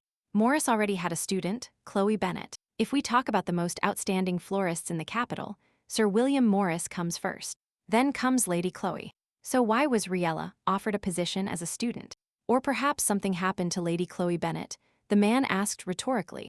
Meanwhile, things were not quiet at the palace. Chloe wondered what the teacher was doing, even though Riela was a normal girl. But it seemed Morris was in a hurry. Chloe's thoughts were interrupted by a sudden visit. Lady Chloe requested a private audience with the queen. The girl told the queen that she would like to talk about the appointment of a royal florist. Riela was thoroughly preparing for the trip to the palace. It was necessary to take into account all standards of the dress code. The clothes have less than 15 buttons, shoes of any color except red, no more than 3 earrings, and much more. It is important to double-check everything. Lucien entered the room to see if the girls had finished their preparations. The stone mage began to be kind to the girl and congratulated her, and suggested leaving earlier, because during the day the palace was crowded. Before leaving, Nia asked to take care of her mistress, and reminded Lucien that he must go to the duchy immediately. The stone mage looked at the maid with disbelief. With a smile, Nia nodded affirmatively that she had heard his request. Lucien remembered the records about Nair that were contained in top-secret documents. It was written there that the maid Nia, in case of the duchess's death or in case of uncontrollability, she should not be asked about the cause and details of the crime, even when an outsider is destroyed. Furthermore, if problems arise, the decision rests in the hands of Archduke Hound. All this made everyone live calmly and peacefully now, without any problems. Who was Nia after all? The stone mage reasoned. It was the first time Riela saw the palace so closely. Lucien decided to go first with Riela to the garden administration. Finally, they arrived at the place. The girl took a deep breath to calm down. As soon as they left, Lucien was already received. It was Lady Chloe Bennet. Chloe greeted Riela in the same manner, and then introduced herself. Bennet also clarified that she has been Sir Morris's student for a long time. Contact me anytime if you are interested in something, because I can tell you everything. Chloe smiled innocently. Riela kept in her head the words Morris had said the day before. The man said that Chloe told him to quit the job, and Bennet herself will become the new head florist. Chloe might have been kind, but we don't know what she really thinks. Bennet thought Riela would probably harass her with the words that she didn't want to work with Sir Morris when she found out the truth about him. Chloe remembered one of those days. Other florists tried to calm the girl down. Chloe said she couldn't follow this man, that she didn't believe Morris should remain in his current position. The florists looked at Chloe with complicity. A girl also decided to say that she thinks the same way, and even in normal times she feels uncomfortable. And all the florists agreed with these words. Having finished her thoughts, Chloe decided to leave, but Riela stopped her. Chloe looked at the girl. Riela asked Bennet what her inspiration was when she made the winning floral arrangement at the festival last year.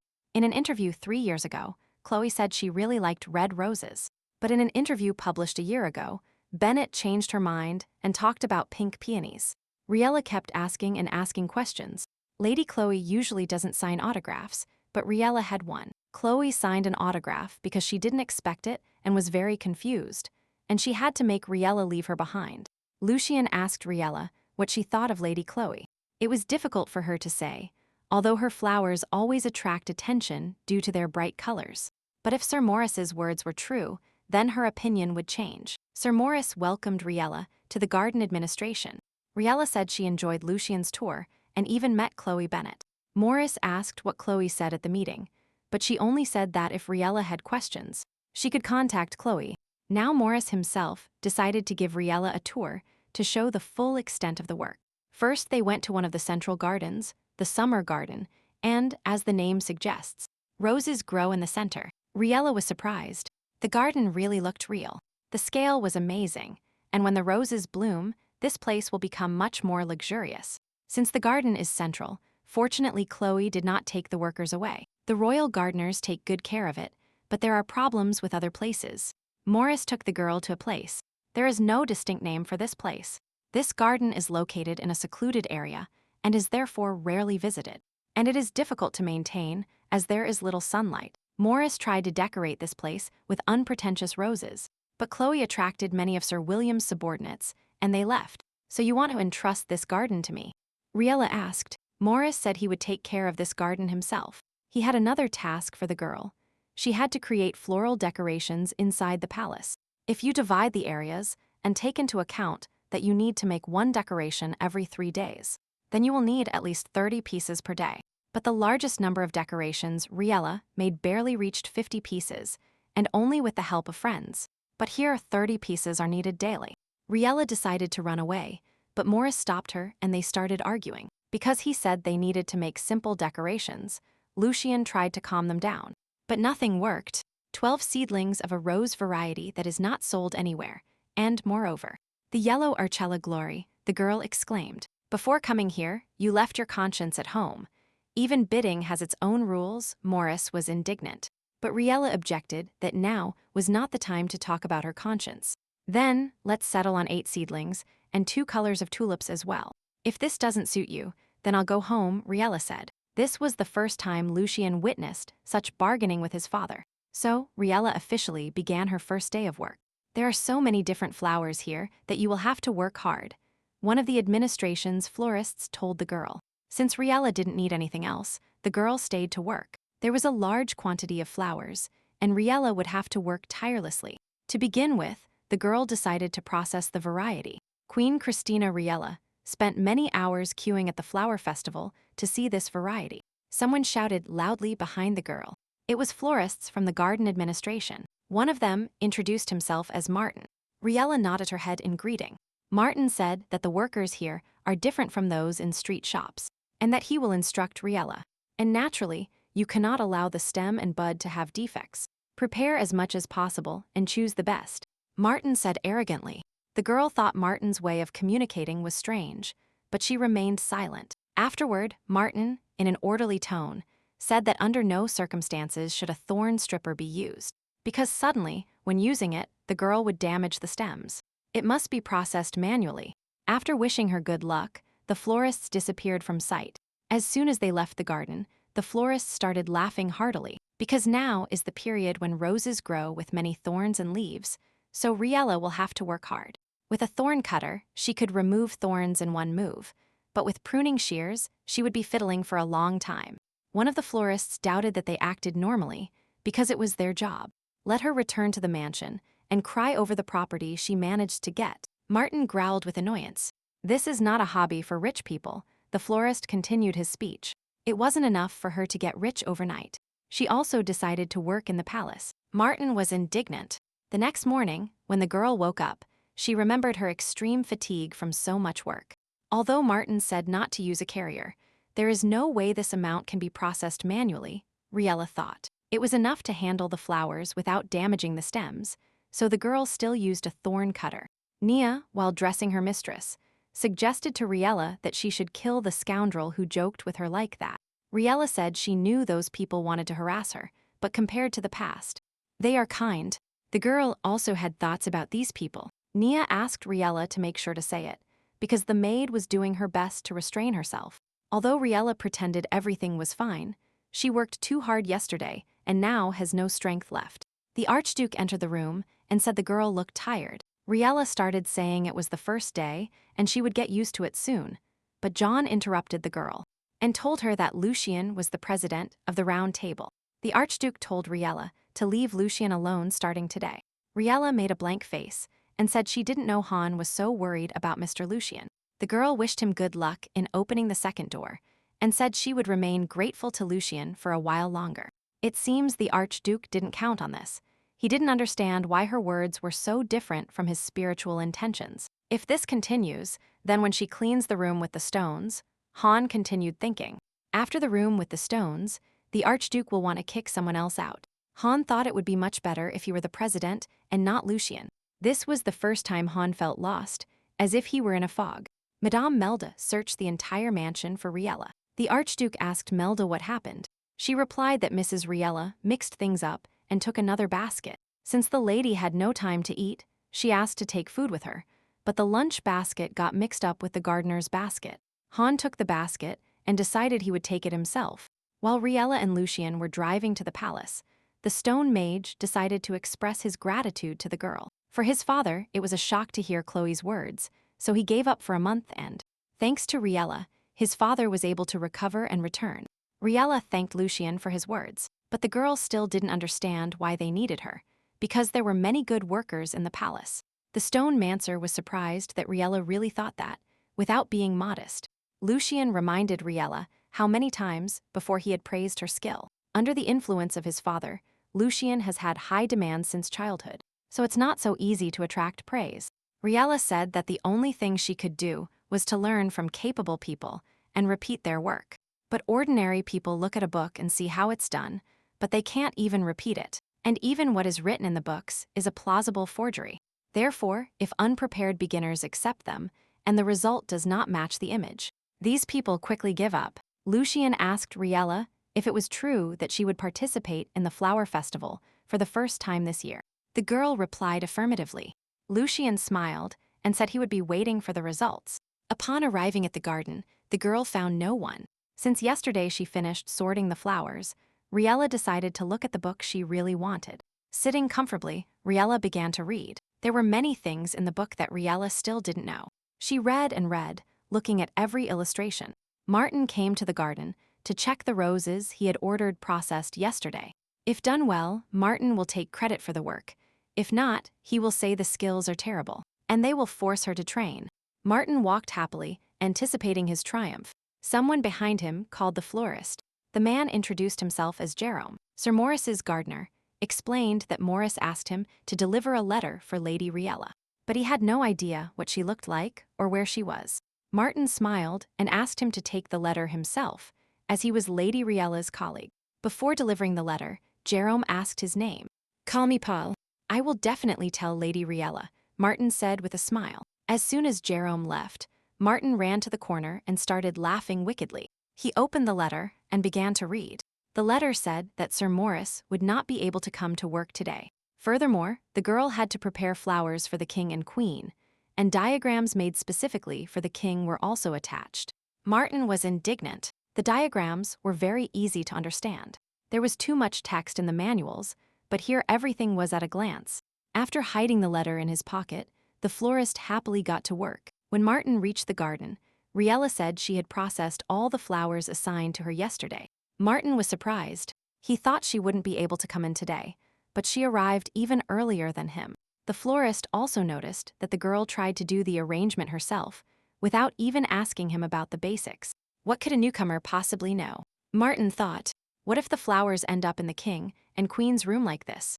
It will be amazing, tremendously funny. Martin smiled. But to begin with, these flowers were the most important, so the florist rushed to inspect them separately. Lady Chloe said that Martin's life depended on these flowers, but since they were handled by a street vendor, the work was probably done roughly, and the flowers would need to be processed again. When suddenly Chloe appeared right in front of Martin. Chloe also did not expect to see Martin so early. Bennett was glad that Martin had already finished with the flowers. Chloe picked up a couple of flowers to look at them. The florist felt uncomfortable. He thought that maybe he could tell Chloe that it wasn't him who processed these flowers, but Riela tenor to avoid trouble. The work was done perfectly. Not a single stem was damaged, and there was no trace of thorns left. Chloe was already thinking of sending Martin another day, but it seems she was mistaken. Because he worked so hard, it seems Martin did even better than Chloe herself. Since Chloe managed 2 locations, she needed to make about 60 compositions, and she invited Martin to personally do a couple. And if everything went well, Chloe promised to speak well of him. Martin, with shining eyes, agreed. He was waiting for Chloe to notice him. Satisfied, Chloe continued with her business and told Martin to finish everything before leaving. Martin put his hand in his pocket. Everything matched up. Chloe gave the task to Martin, and he only had diagrams of floral arrangements in his hands. Since the bouquet and the diagram was intended for the king and queen's room, it would not go against the rules of etiquette, and there were only 2 illustrations. Martin thought that maybe he could attract Riela to his side by looking in the mirror. He thought he looked quite good.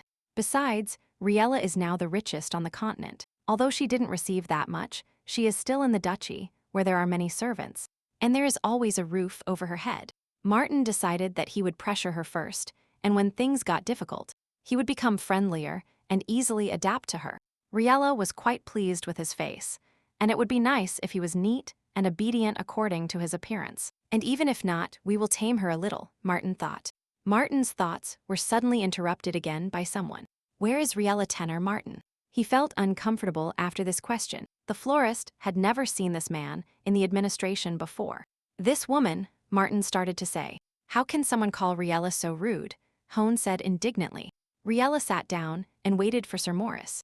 It was already noon, but he wasn't there yet. Maybe he worked too much and wasn't feeling well, the girl thought. If only he could give me some advice on what arrangement to make, Riela thought. First we have to eat, the girl decided. How nice that she asked Madame Melda to prepare her meal. But when she opened the basket, she discovered raw meat. Inside, there was a note saying how to correctly distribute the meat. It turns out the basket was confused with food for puppies living in the forest. Riela was very annoyed. Madame Melda must have prepared a very, very delicious dinner. It was a great loss. Han appeared out of nowhere with a food basket.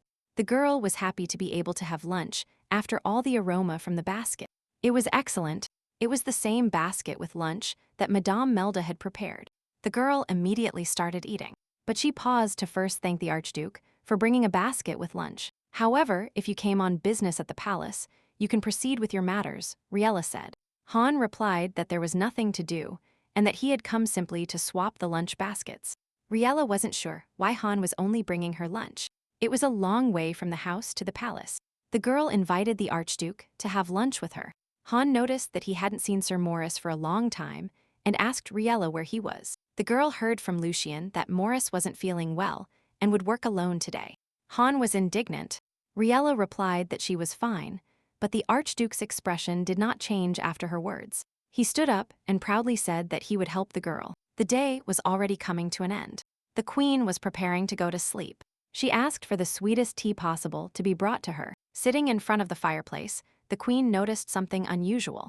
It was an arrangement. They were brought to the queen's room every day. The queen asked the head maid who brought these flowers. They were somehow different from the previous ones. The details here were different from those prepared by Morris. Riela tenor might have come up with something like this.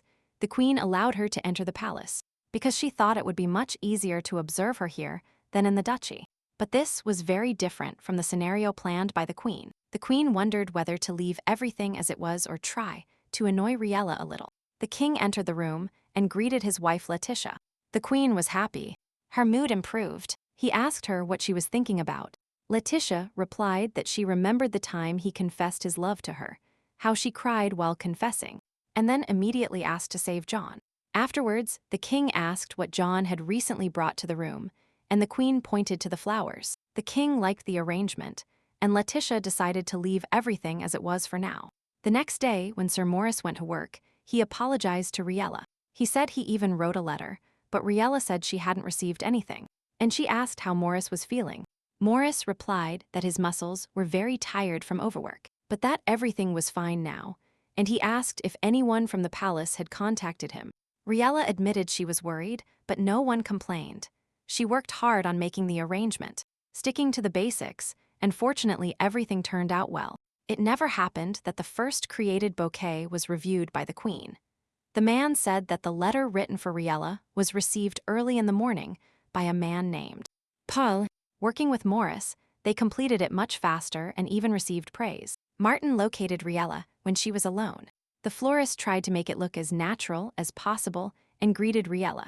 Martin said that Riela did well, but she still had some shortcomings and he couldn't tell her everything. If you look closely, she seems very sweet, and it goes without saying that marriage is based solely on money. Martin thought. Martin asked who the man who was looking for her yesterday was. Riela clarified that they meant the person who brought the lunch. Yes, that same cheeky one, Martin mumbled.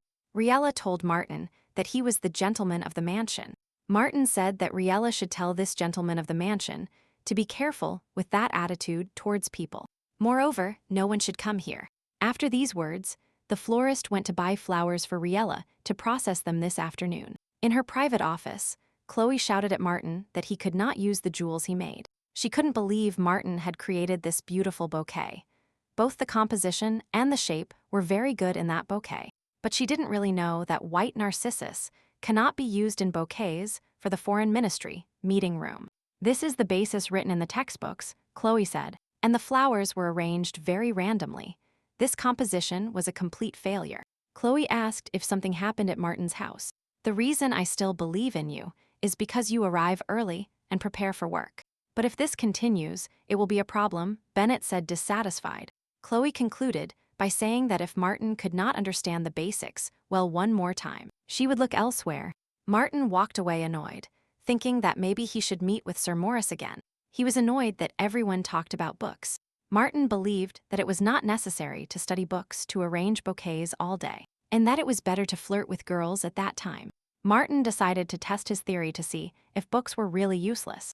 Entering the garden library, Martin discovered a notebook forgotten by someone. Judging by the drawings, the florist understood to whom this notebook belonged. At that moment, Riela walked happily with the royal food. But the girl knew that no one could compete with Madame Melda. Riela was returning to the library, but overheard a conversation.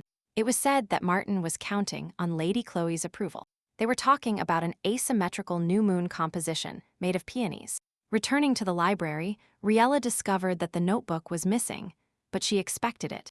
This means that Martin arrived early that day and intercepted the letter. And today, he took possession of her notebook and created a similar composition. Riela tensed up and started thinking. If his goal was to torture her, then he wouldn't steal like this, and even if he did, he would show it off. She had already received praise for her work with flowers, so to continue using it, she would have to return the notebook. But Riela still felt recognized because her flowers had Chloe Bennett's approval.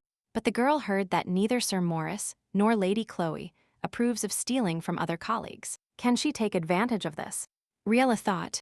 There was a royal meal. The king said something special had happened because of how long it had been since John stopped being tied to the palace, and how long it had been since he offered to eat together. The Archduke muttered dissatisfiedly that there was nothing special. The king, his face changing, asked John if he had had any success. He talked about the stone room. There is still no progress on the second room door. There are so many spells cast on the door that John doesn't know how to open it. The king asked if there was a cracked agate stone in the room. This is the only stone that Letitia was chasing, but she failed. Since it is not on the lists, it means that Duchess Joseung really took it. Han asked the king what he planned to do. The stone's condition leaves much to be desired. It seems completely devoid of strength, and it is impossible to return a dead stone, not even with Riela's flowers. The king decided that there was no point in wasting Letitia's time with the powerless stone, but he would like to hear periodically how the operation was progressing. Han interrupted, saying he needed to borrow a stone secretly from the queen. You are not talking about the Ursula collection. The king was indignant. Han replied that he needed a slightly different stone, and the Archduke placed a paper with the name of the stone he needed on the table. The king was surprised. This stone was not used frequently. Han briefly replied that this stone would help the royal family. Han wondered, kneeling, what he was doing. Riela said the Archduke was not obliged to do it, but he was stubborn. The stone Han asked for was a transparent diamond, capable of making a target invisible. It has appeared in various novels and plays since ancient times, but if you use it to catch a thief inside the palace, no one will get away with it. Riela devised an entire strategic plan. First, it was necessary to deliberately show Martin the scene with the composition formation in the notebook. Next, she must leave, leaving the notepad in place, and record with the help of an image crystal how Martin steals or copies notes. Since there will be evidence, Martin can be dealt with at any time. The conversation was interrupted by Martin's voice. He informed Riela that he had arrived.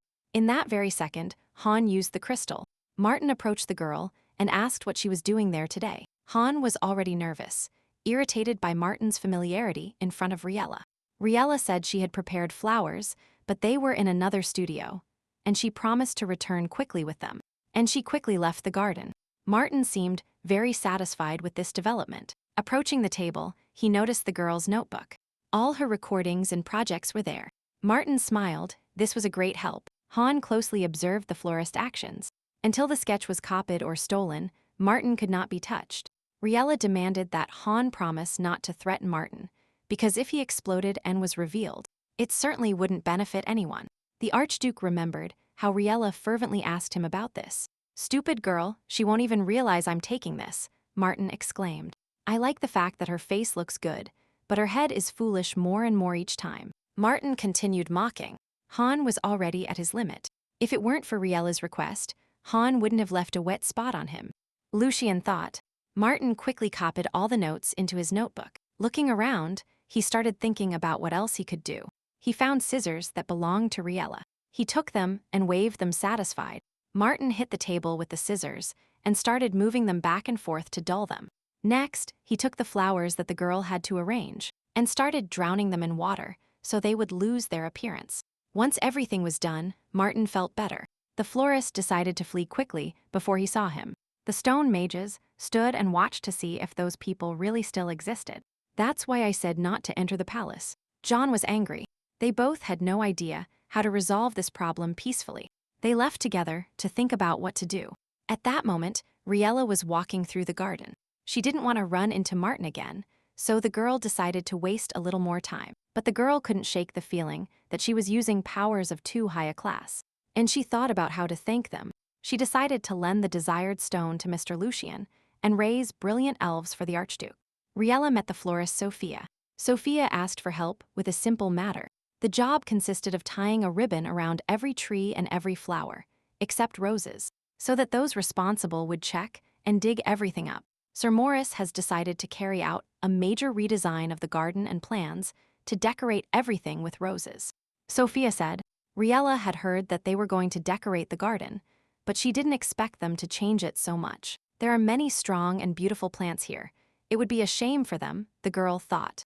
In that case, I will start with the western part, and I entrust the eastern part to you, Sophia said to Riela. Going deeper into the garden, Riela noticed a girl. It was Lady Chloe. She looked very unhappy about something. This old man, I won't allow this. He can't see anything beyond his nose, Chloe muttered to herself. Grabbing the flowers, Chloe quickly left angrily. Sir Morris, who loves praising roses and lies to Chloe, who declares that she won't let things stand like this. Looking at a garden of only roses, Riela guessed why these two were constantly fighting. Maybe she could solve this problem. Morris walked cheerfully, whistling a tune. This girl seemed to have instinct, even though she was an ordinary saleswoman, Martin thought. Chloe told Martin that his skills are very variable. Sometimes he does well. Sometimes he does well. Bennett asked if Martin had a double. Martin also decided to acquire Riela's proven design. He was annoyed that he constantly had to spy to see if she had left. And how much time will he have to locate her like this, stealthily? Or maybe he should persistently approach her himself, Martin thought with a smile. Well, how is it possible that she wouldn't like him? Martin was sure, and he remembered one day how she looked at him, and then looked away shyly. Martin dove fully into his fantasies, imagining how Riela would bring him all the new things in the future. After all, how can a wife not please her husband? It might even turn out this way, Martin imagined, smiling. The next time they saw each other, the florist thought about inviting Riela to dinner. But he should pay for the meal. But why? Because this girl is an heiress and is rich. And if he buys food, he won't be able to survive, Martin decided. Sir Morris walked down the hall and shouted at Chloe. Chloe came out and greeted Morris arrogantly. Morris accused Chloe of betraying him. They both started insulting each other. Morris ordered those arrangements to be brought. Arrangements? Chloe recognized the flowers as flowers sent yesterday to the palace. Morris became even angrier. Chloe doesn't even deny that she was involved with the flowers. All the florists gathered nearby to see what was happening. Approaching, Martin saw something that made him very nervous. He made these arrangements, Sir Morris exclaimed and showed Chloe a document. And if you look at the date, everything will be clear, the man stated. These were the arrangements he came up with a few months ago. Chloe turned around and shouted Martin's name. Chloe shouted that Martin had made these arrangements and was now waiting for an explanation from him. Morris didn't even remember his name, but whoever it was, he had to answer. Morris's knees began to tremble. Martin started shouting that he hadn't done anything wrong. The florist shouted that it was all Riela tenor, and everyone started whispering. Sir Morris called Riela to his home and told her that something needed to be checked. Martin's last design that Chloe looked at was surprisingly similar to Morris's design, and everyone knows that her room was safe, except that Martin said it was Riela who gave him the design. Let's say I stole your design and gave it to Martin, Riela said. And what if suddenly this turns out to be true? What will you do then? Riela asked Sir Morris. What do you mean? Morris was indignant. Lately, Chloe has taken charge of other palace buildings, and the better she does her job, the more approval she can receive from Her Highness. And so Lady Chloe can become impulsive and, for example, use Riela for her own ends. Chloe shouted at Riela to watch her words, because the skills were already good without all this. So you never had those thoughts? Morris asked. She deliberately prepared this to tarnish my name, Chloe thought. Sir Morris was indignant. He was indeed offended, but he certainly wouldn't have done such a thing to his apprentice. The girl was indignant. I can definitely say I had nothing to do with the theft, Lady Chloe exclaimed. We don't know that, Riela said in a calm voice. They separated and ruined everything. They hated and ignored each other, although they were from the same department, the girl said. Sir Morris replied that it wasn't important now, because everything about the design theft was still unknown. Riela pointed her finger at Martin. This is the man who shamelessly stole everything. Martin caught his breath. Martin started blaming Riela again for telling him to use the design. Riela had foreseen it. She took out a stone called an image crystal. Riela asked Martin what memories he thought were written on it. The guy started yelling at Riela to give him the crystal. He decided to hit her first, and then the girl herself would drop the crystal from her hands. As soon as Martin turned, the Archduke suddenly appeared and knocked Martin out with one blow. Before passing out, Martin saw the same guy who had already come. He heard them referring to him as Archduke. Martin woke up a day later. During this time, he was fired from the palace administration, and Sir Morris and Lady Chloe blacklisted Martin's name in the gardener's community, thus depriving him of gardening-related jobs in the capital. The Archduke also said in a most threatening letter that he should not set foot in the capital. Morris was very embarrassed in front of Riela. The girl was not offended and was happy that everything had been resolved. Sir Morris had one more thing to do. He turned to Chloe and admitted that he was very wrong and apologized to her. After thinking for a while, he grumbled to leave everything in its place. Morris was perplexed whether she was like this because of the roses. Chloe nodded, yes, that's exactly how it was. The girl started saying that Morris constantly bothered her by saying roses were the best flowers. Chloe shouted that she didn't like roses. What she loved most were peonies. That's why she became a florist. She wanted to learn more about peonies. The door creaked, and everyone outside the door fell in a heap into the room. Before she could get up, one of the florists continued to outrage Chloe because there were many other flowers besides roses. Sir Morris looked understanding and asked them to tell him everything. Then let's talk with our people. He realized how wrong he was. It was already late, but Han tirelessly studied the documents to find something worthwhile. The Archduke came to visit Riel. She asked to sit next to me, and she showed him something. She was an honorary member of the Royal Horticultural Society, and Riela will only appear in the palace once a week. Sir Morris and Lady Chloe have made peace, so they no longer need her there. Hound asked why Riela was so calm.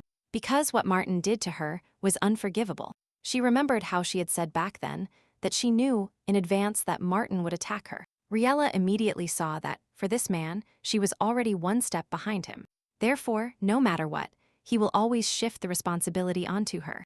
Riela said that she has met many different people and already knows that people are different. But for some reason, she didn't understand Han's thoughts. Don't you hide them with the power of the stone? Riela asked. Do you want to know what I think? The Archduke asked mysteriously. If you are interested, I can tell you, Hound said. Riela was very confused by his words. They sat very close, and their hands barely touched. Suddenly, Riela stood up abruptly and asked about the second door how things were going there. And she quickly hurried away and headed to the door. Hound explained that it could not be opened by human force. But suddenly the door clicked. The Archduke jumped up and asked Riela to push the door again. Han stood next to him and also pressed the door, but it didn't move an inch. Riela asked the Archduke to try removing his hands. When Riela pushed the door, it gave way slightly, but when Han pushed, it didn't move at all. As Riela suddenly disappeared, Nia went to look for her. They both seemed to have the same thought in their heads. Nia and Riela tried to push the door together. On the count of 3, they pressed the door. The door moved a little more than before. Han asked how many people are currently awake in the mansion. Yesterday's events brought several pieces of data, and the second door moved slightly when pushed by several people, except for the Archduke. And yet you continued this battle alone. Without even knowing it, you mocked Archduke Nia.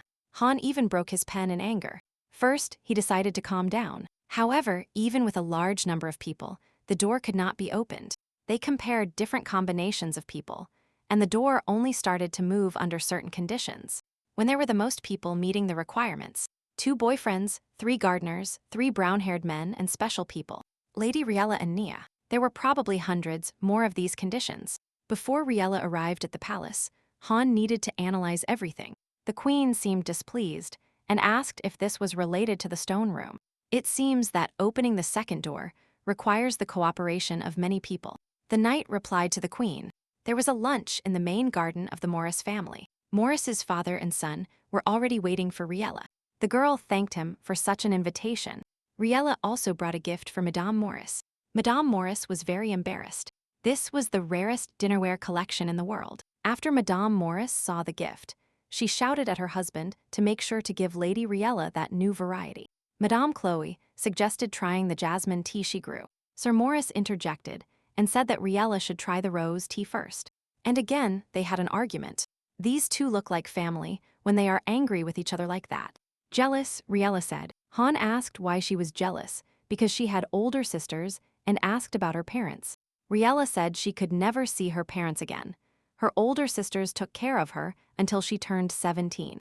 But then they left for other places in search of better jobs. And after they left, the empty house was too quiet, so even after finishing work early, Riela still didn't like going home. The girl changed the subject, noticing how everyone was a little sad. Han thanked the girl for sharing this. He also lived away from home for a long time after his parents died, but apparently, he went through it without any emotion. Riela listened to Han's story enthusiastically.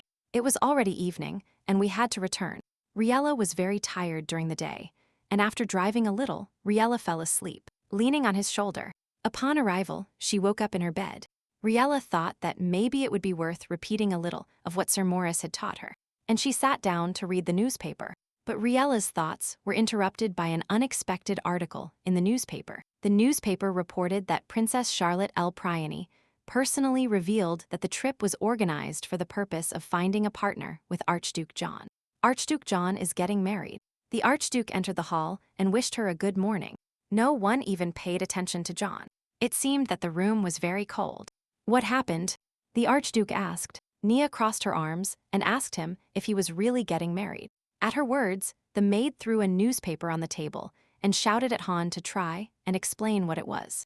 The Archduke picked up the newspaper and started reading. He shouted that the newspaper was writing incredible nonsense about what kind of secret relationship and passionate they were talking about. Riela got up from the table. It seems I have become close to you and completely forgot about your status. You don't have to explain all this to me, Riela said. She remembered that conversation when Han said they might pressure him to marry. Having said all that, Riela left the room. Soon Han arrived at the palace. The king supposed that the Archduke would arrive shortly after the publication. He said that perhaps Princess Charlotte herself had come to wait for the Archduke. What would Han do then? Han replied that he would immediately order the withdrawal of these articles and that he would not meet Charlotte. The queen said she didn't think it was a good idea. So far, the Archduke has not responded to any rumors. And if he reacts to the article now, people might guess something. Han got angry and clenched his fists. If there are no special reasons, then it is better to keep a low profile and wait for Charlotte's arrival first. You must expose her wishes as quickly as possible, the queen explained. Moreover, the princess said that she secretly acquired the stones from Sordia's external auction. Prepare yourself completely to meet the princess, said the queen. The day of Charlotte's arrival came. Everyone in the capital was discussing this event. Charlotte admired the view from the window. The kingdom of Cardia really looked like a country with fertile land. No matter how fertile the land is, as long as it is in the dragon's territory, it is difficult for the country to surpass the level due to the fact that much energy is devoted to fighting the dragon. The first one who overcame this limitation was the third king of Cardia, Urchella. The person who inherited the most of Urchella's blood was the current king's younger brother, Hound, but he simply cannot gain authority. Because he is the second son, he looked a lot like Charlotte. Having taken possession of this stone, Charlotte hoped to learn as much as possible while in Cardia. Charlotte entered the palace. Han greeted Charlotte with an extended hand. The princess thanked him for his warm welcome. Everyone watched and discussed how they fit together. The girl said she was going to work on the front after the war with Flenad, and would then stay to attend the flower festival. Han thought indignantly that in this situation there was no way to send her back. Flenad fell asleep. So Flenad fell asleep, and a large-scale resettlement began. And if you bring up the conversation about mining rights, it will be a very controversial topic. Charlotte asked everyone to leave because she wanted to talk to Han about personal matters. The Archduke ordered everyone to leave. Once everyone left, the Archduke asked Charlotte what she thought about publishing such an article. The girl apologized and explained that her brother had given that order. He considered this measure useful for negotiations. She said that those living near Flenod's hibernation site would support this alliance. Hound refused. Whatever the reason, he would not do it. The girl laughed because this wasn't even an official proposal. Charlotte asked if there was anything else Hound wanted. The Archduke thought about Charlotte's words. Suddenly Hound felt something. Right now it was the power of the stone. The girl asked the Archduke if he felt the same as her, even if only for a moment. Han decided to look around just in case. The girl looked around. It seemed she hadn't caught Han. Now Charlotte hides two things. The first is that she herself proposed to the kingdom for the article. And secondly, the very power of the stone that just appeared. It's a good thing that there were only fragments of the stone at the auction, thanks to which the Archduke didn't catch Charlotte. But since the power is weak, the effect will take some time to manifest in the Archduke. Many things have been taken from you just because you were born later, so you have to live hiding your greed. Charlotte said out loud. The next day began. Riela tried to read the book, but she was distracted. The Archduke sat next to her. He couldn't take his eyes off her. Riela asked the reason for his behavior, but John remained silent. But then, you ask for the reason, asked the Archduke. He began but was interrupted. What am I? Riela asked. I love the color purple, Hun murmured. This was the worst excuse he had ever had in his life. That night, John followed Riela like a tail. Riela closed the door in John's face and sent him to bed. The Archduke was very strange today, Riela thought. Charlotte commented to the Archduke's servants that he had been in the Joseon duchy for a long time. Perhaps the reason for all this was Riela tenor. In any case, there was nothing wrong with Han having a good relationship with Riela. Charlotte thought, establishing contact with Archduke Han in different areas would help eliminate suspicion. The princess ordered an invitation to be sent to Riela. Upon receiving the invitation, Riela was surprised. An invitation from the princess herself. To pray together for a successful flower festival. But I have to refuse, Riela thought. The girl thought maybe it's worth releasing him someday, since Lady Riela has never participated in royal banquets as a lady, and for such events, it is customary to choose a partner. But it will be difficult for him to find her. And yet, she must attend other royal receptions where she will not meet Quarry Charlotte. Maybe I should find a suitable reception and invite Riela to come with me. John thought,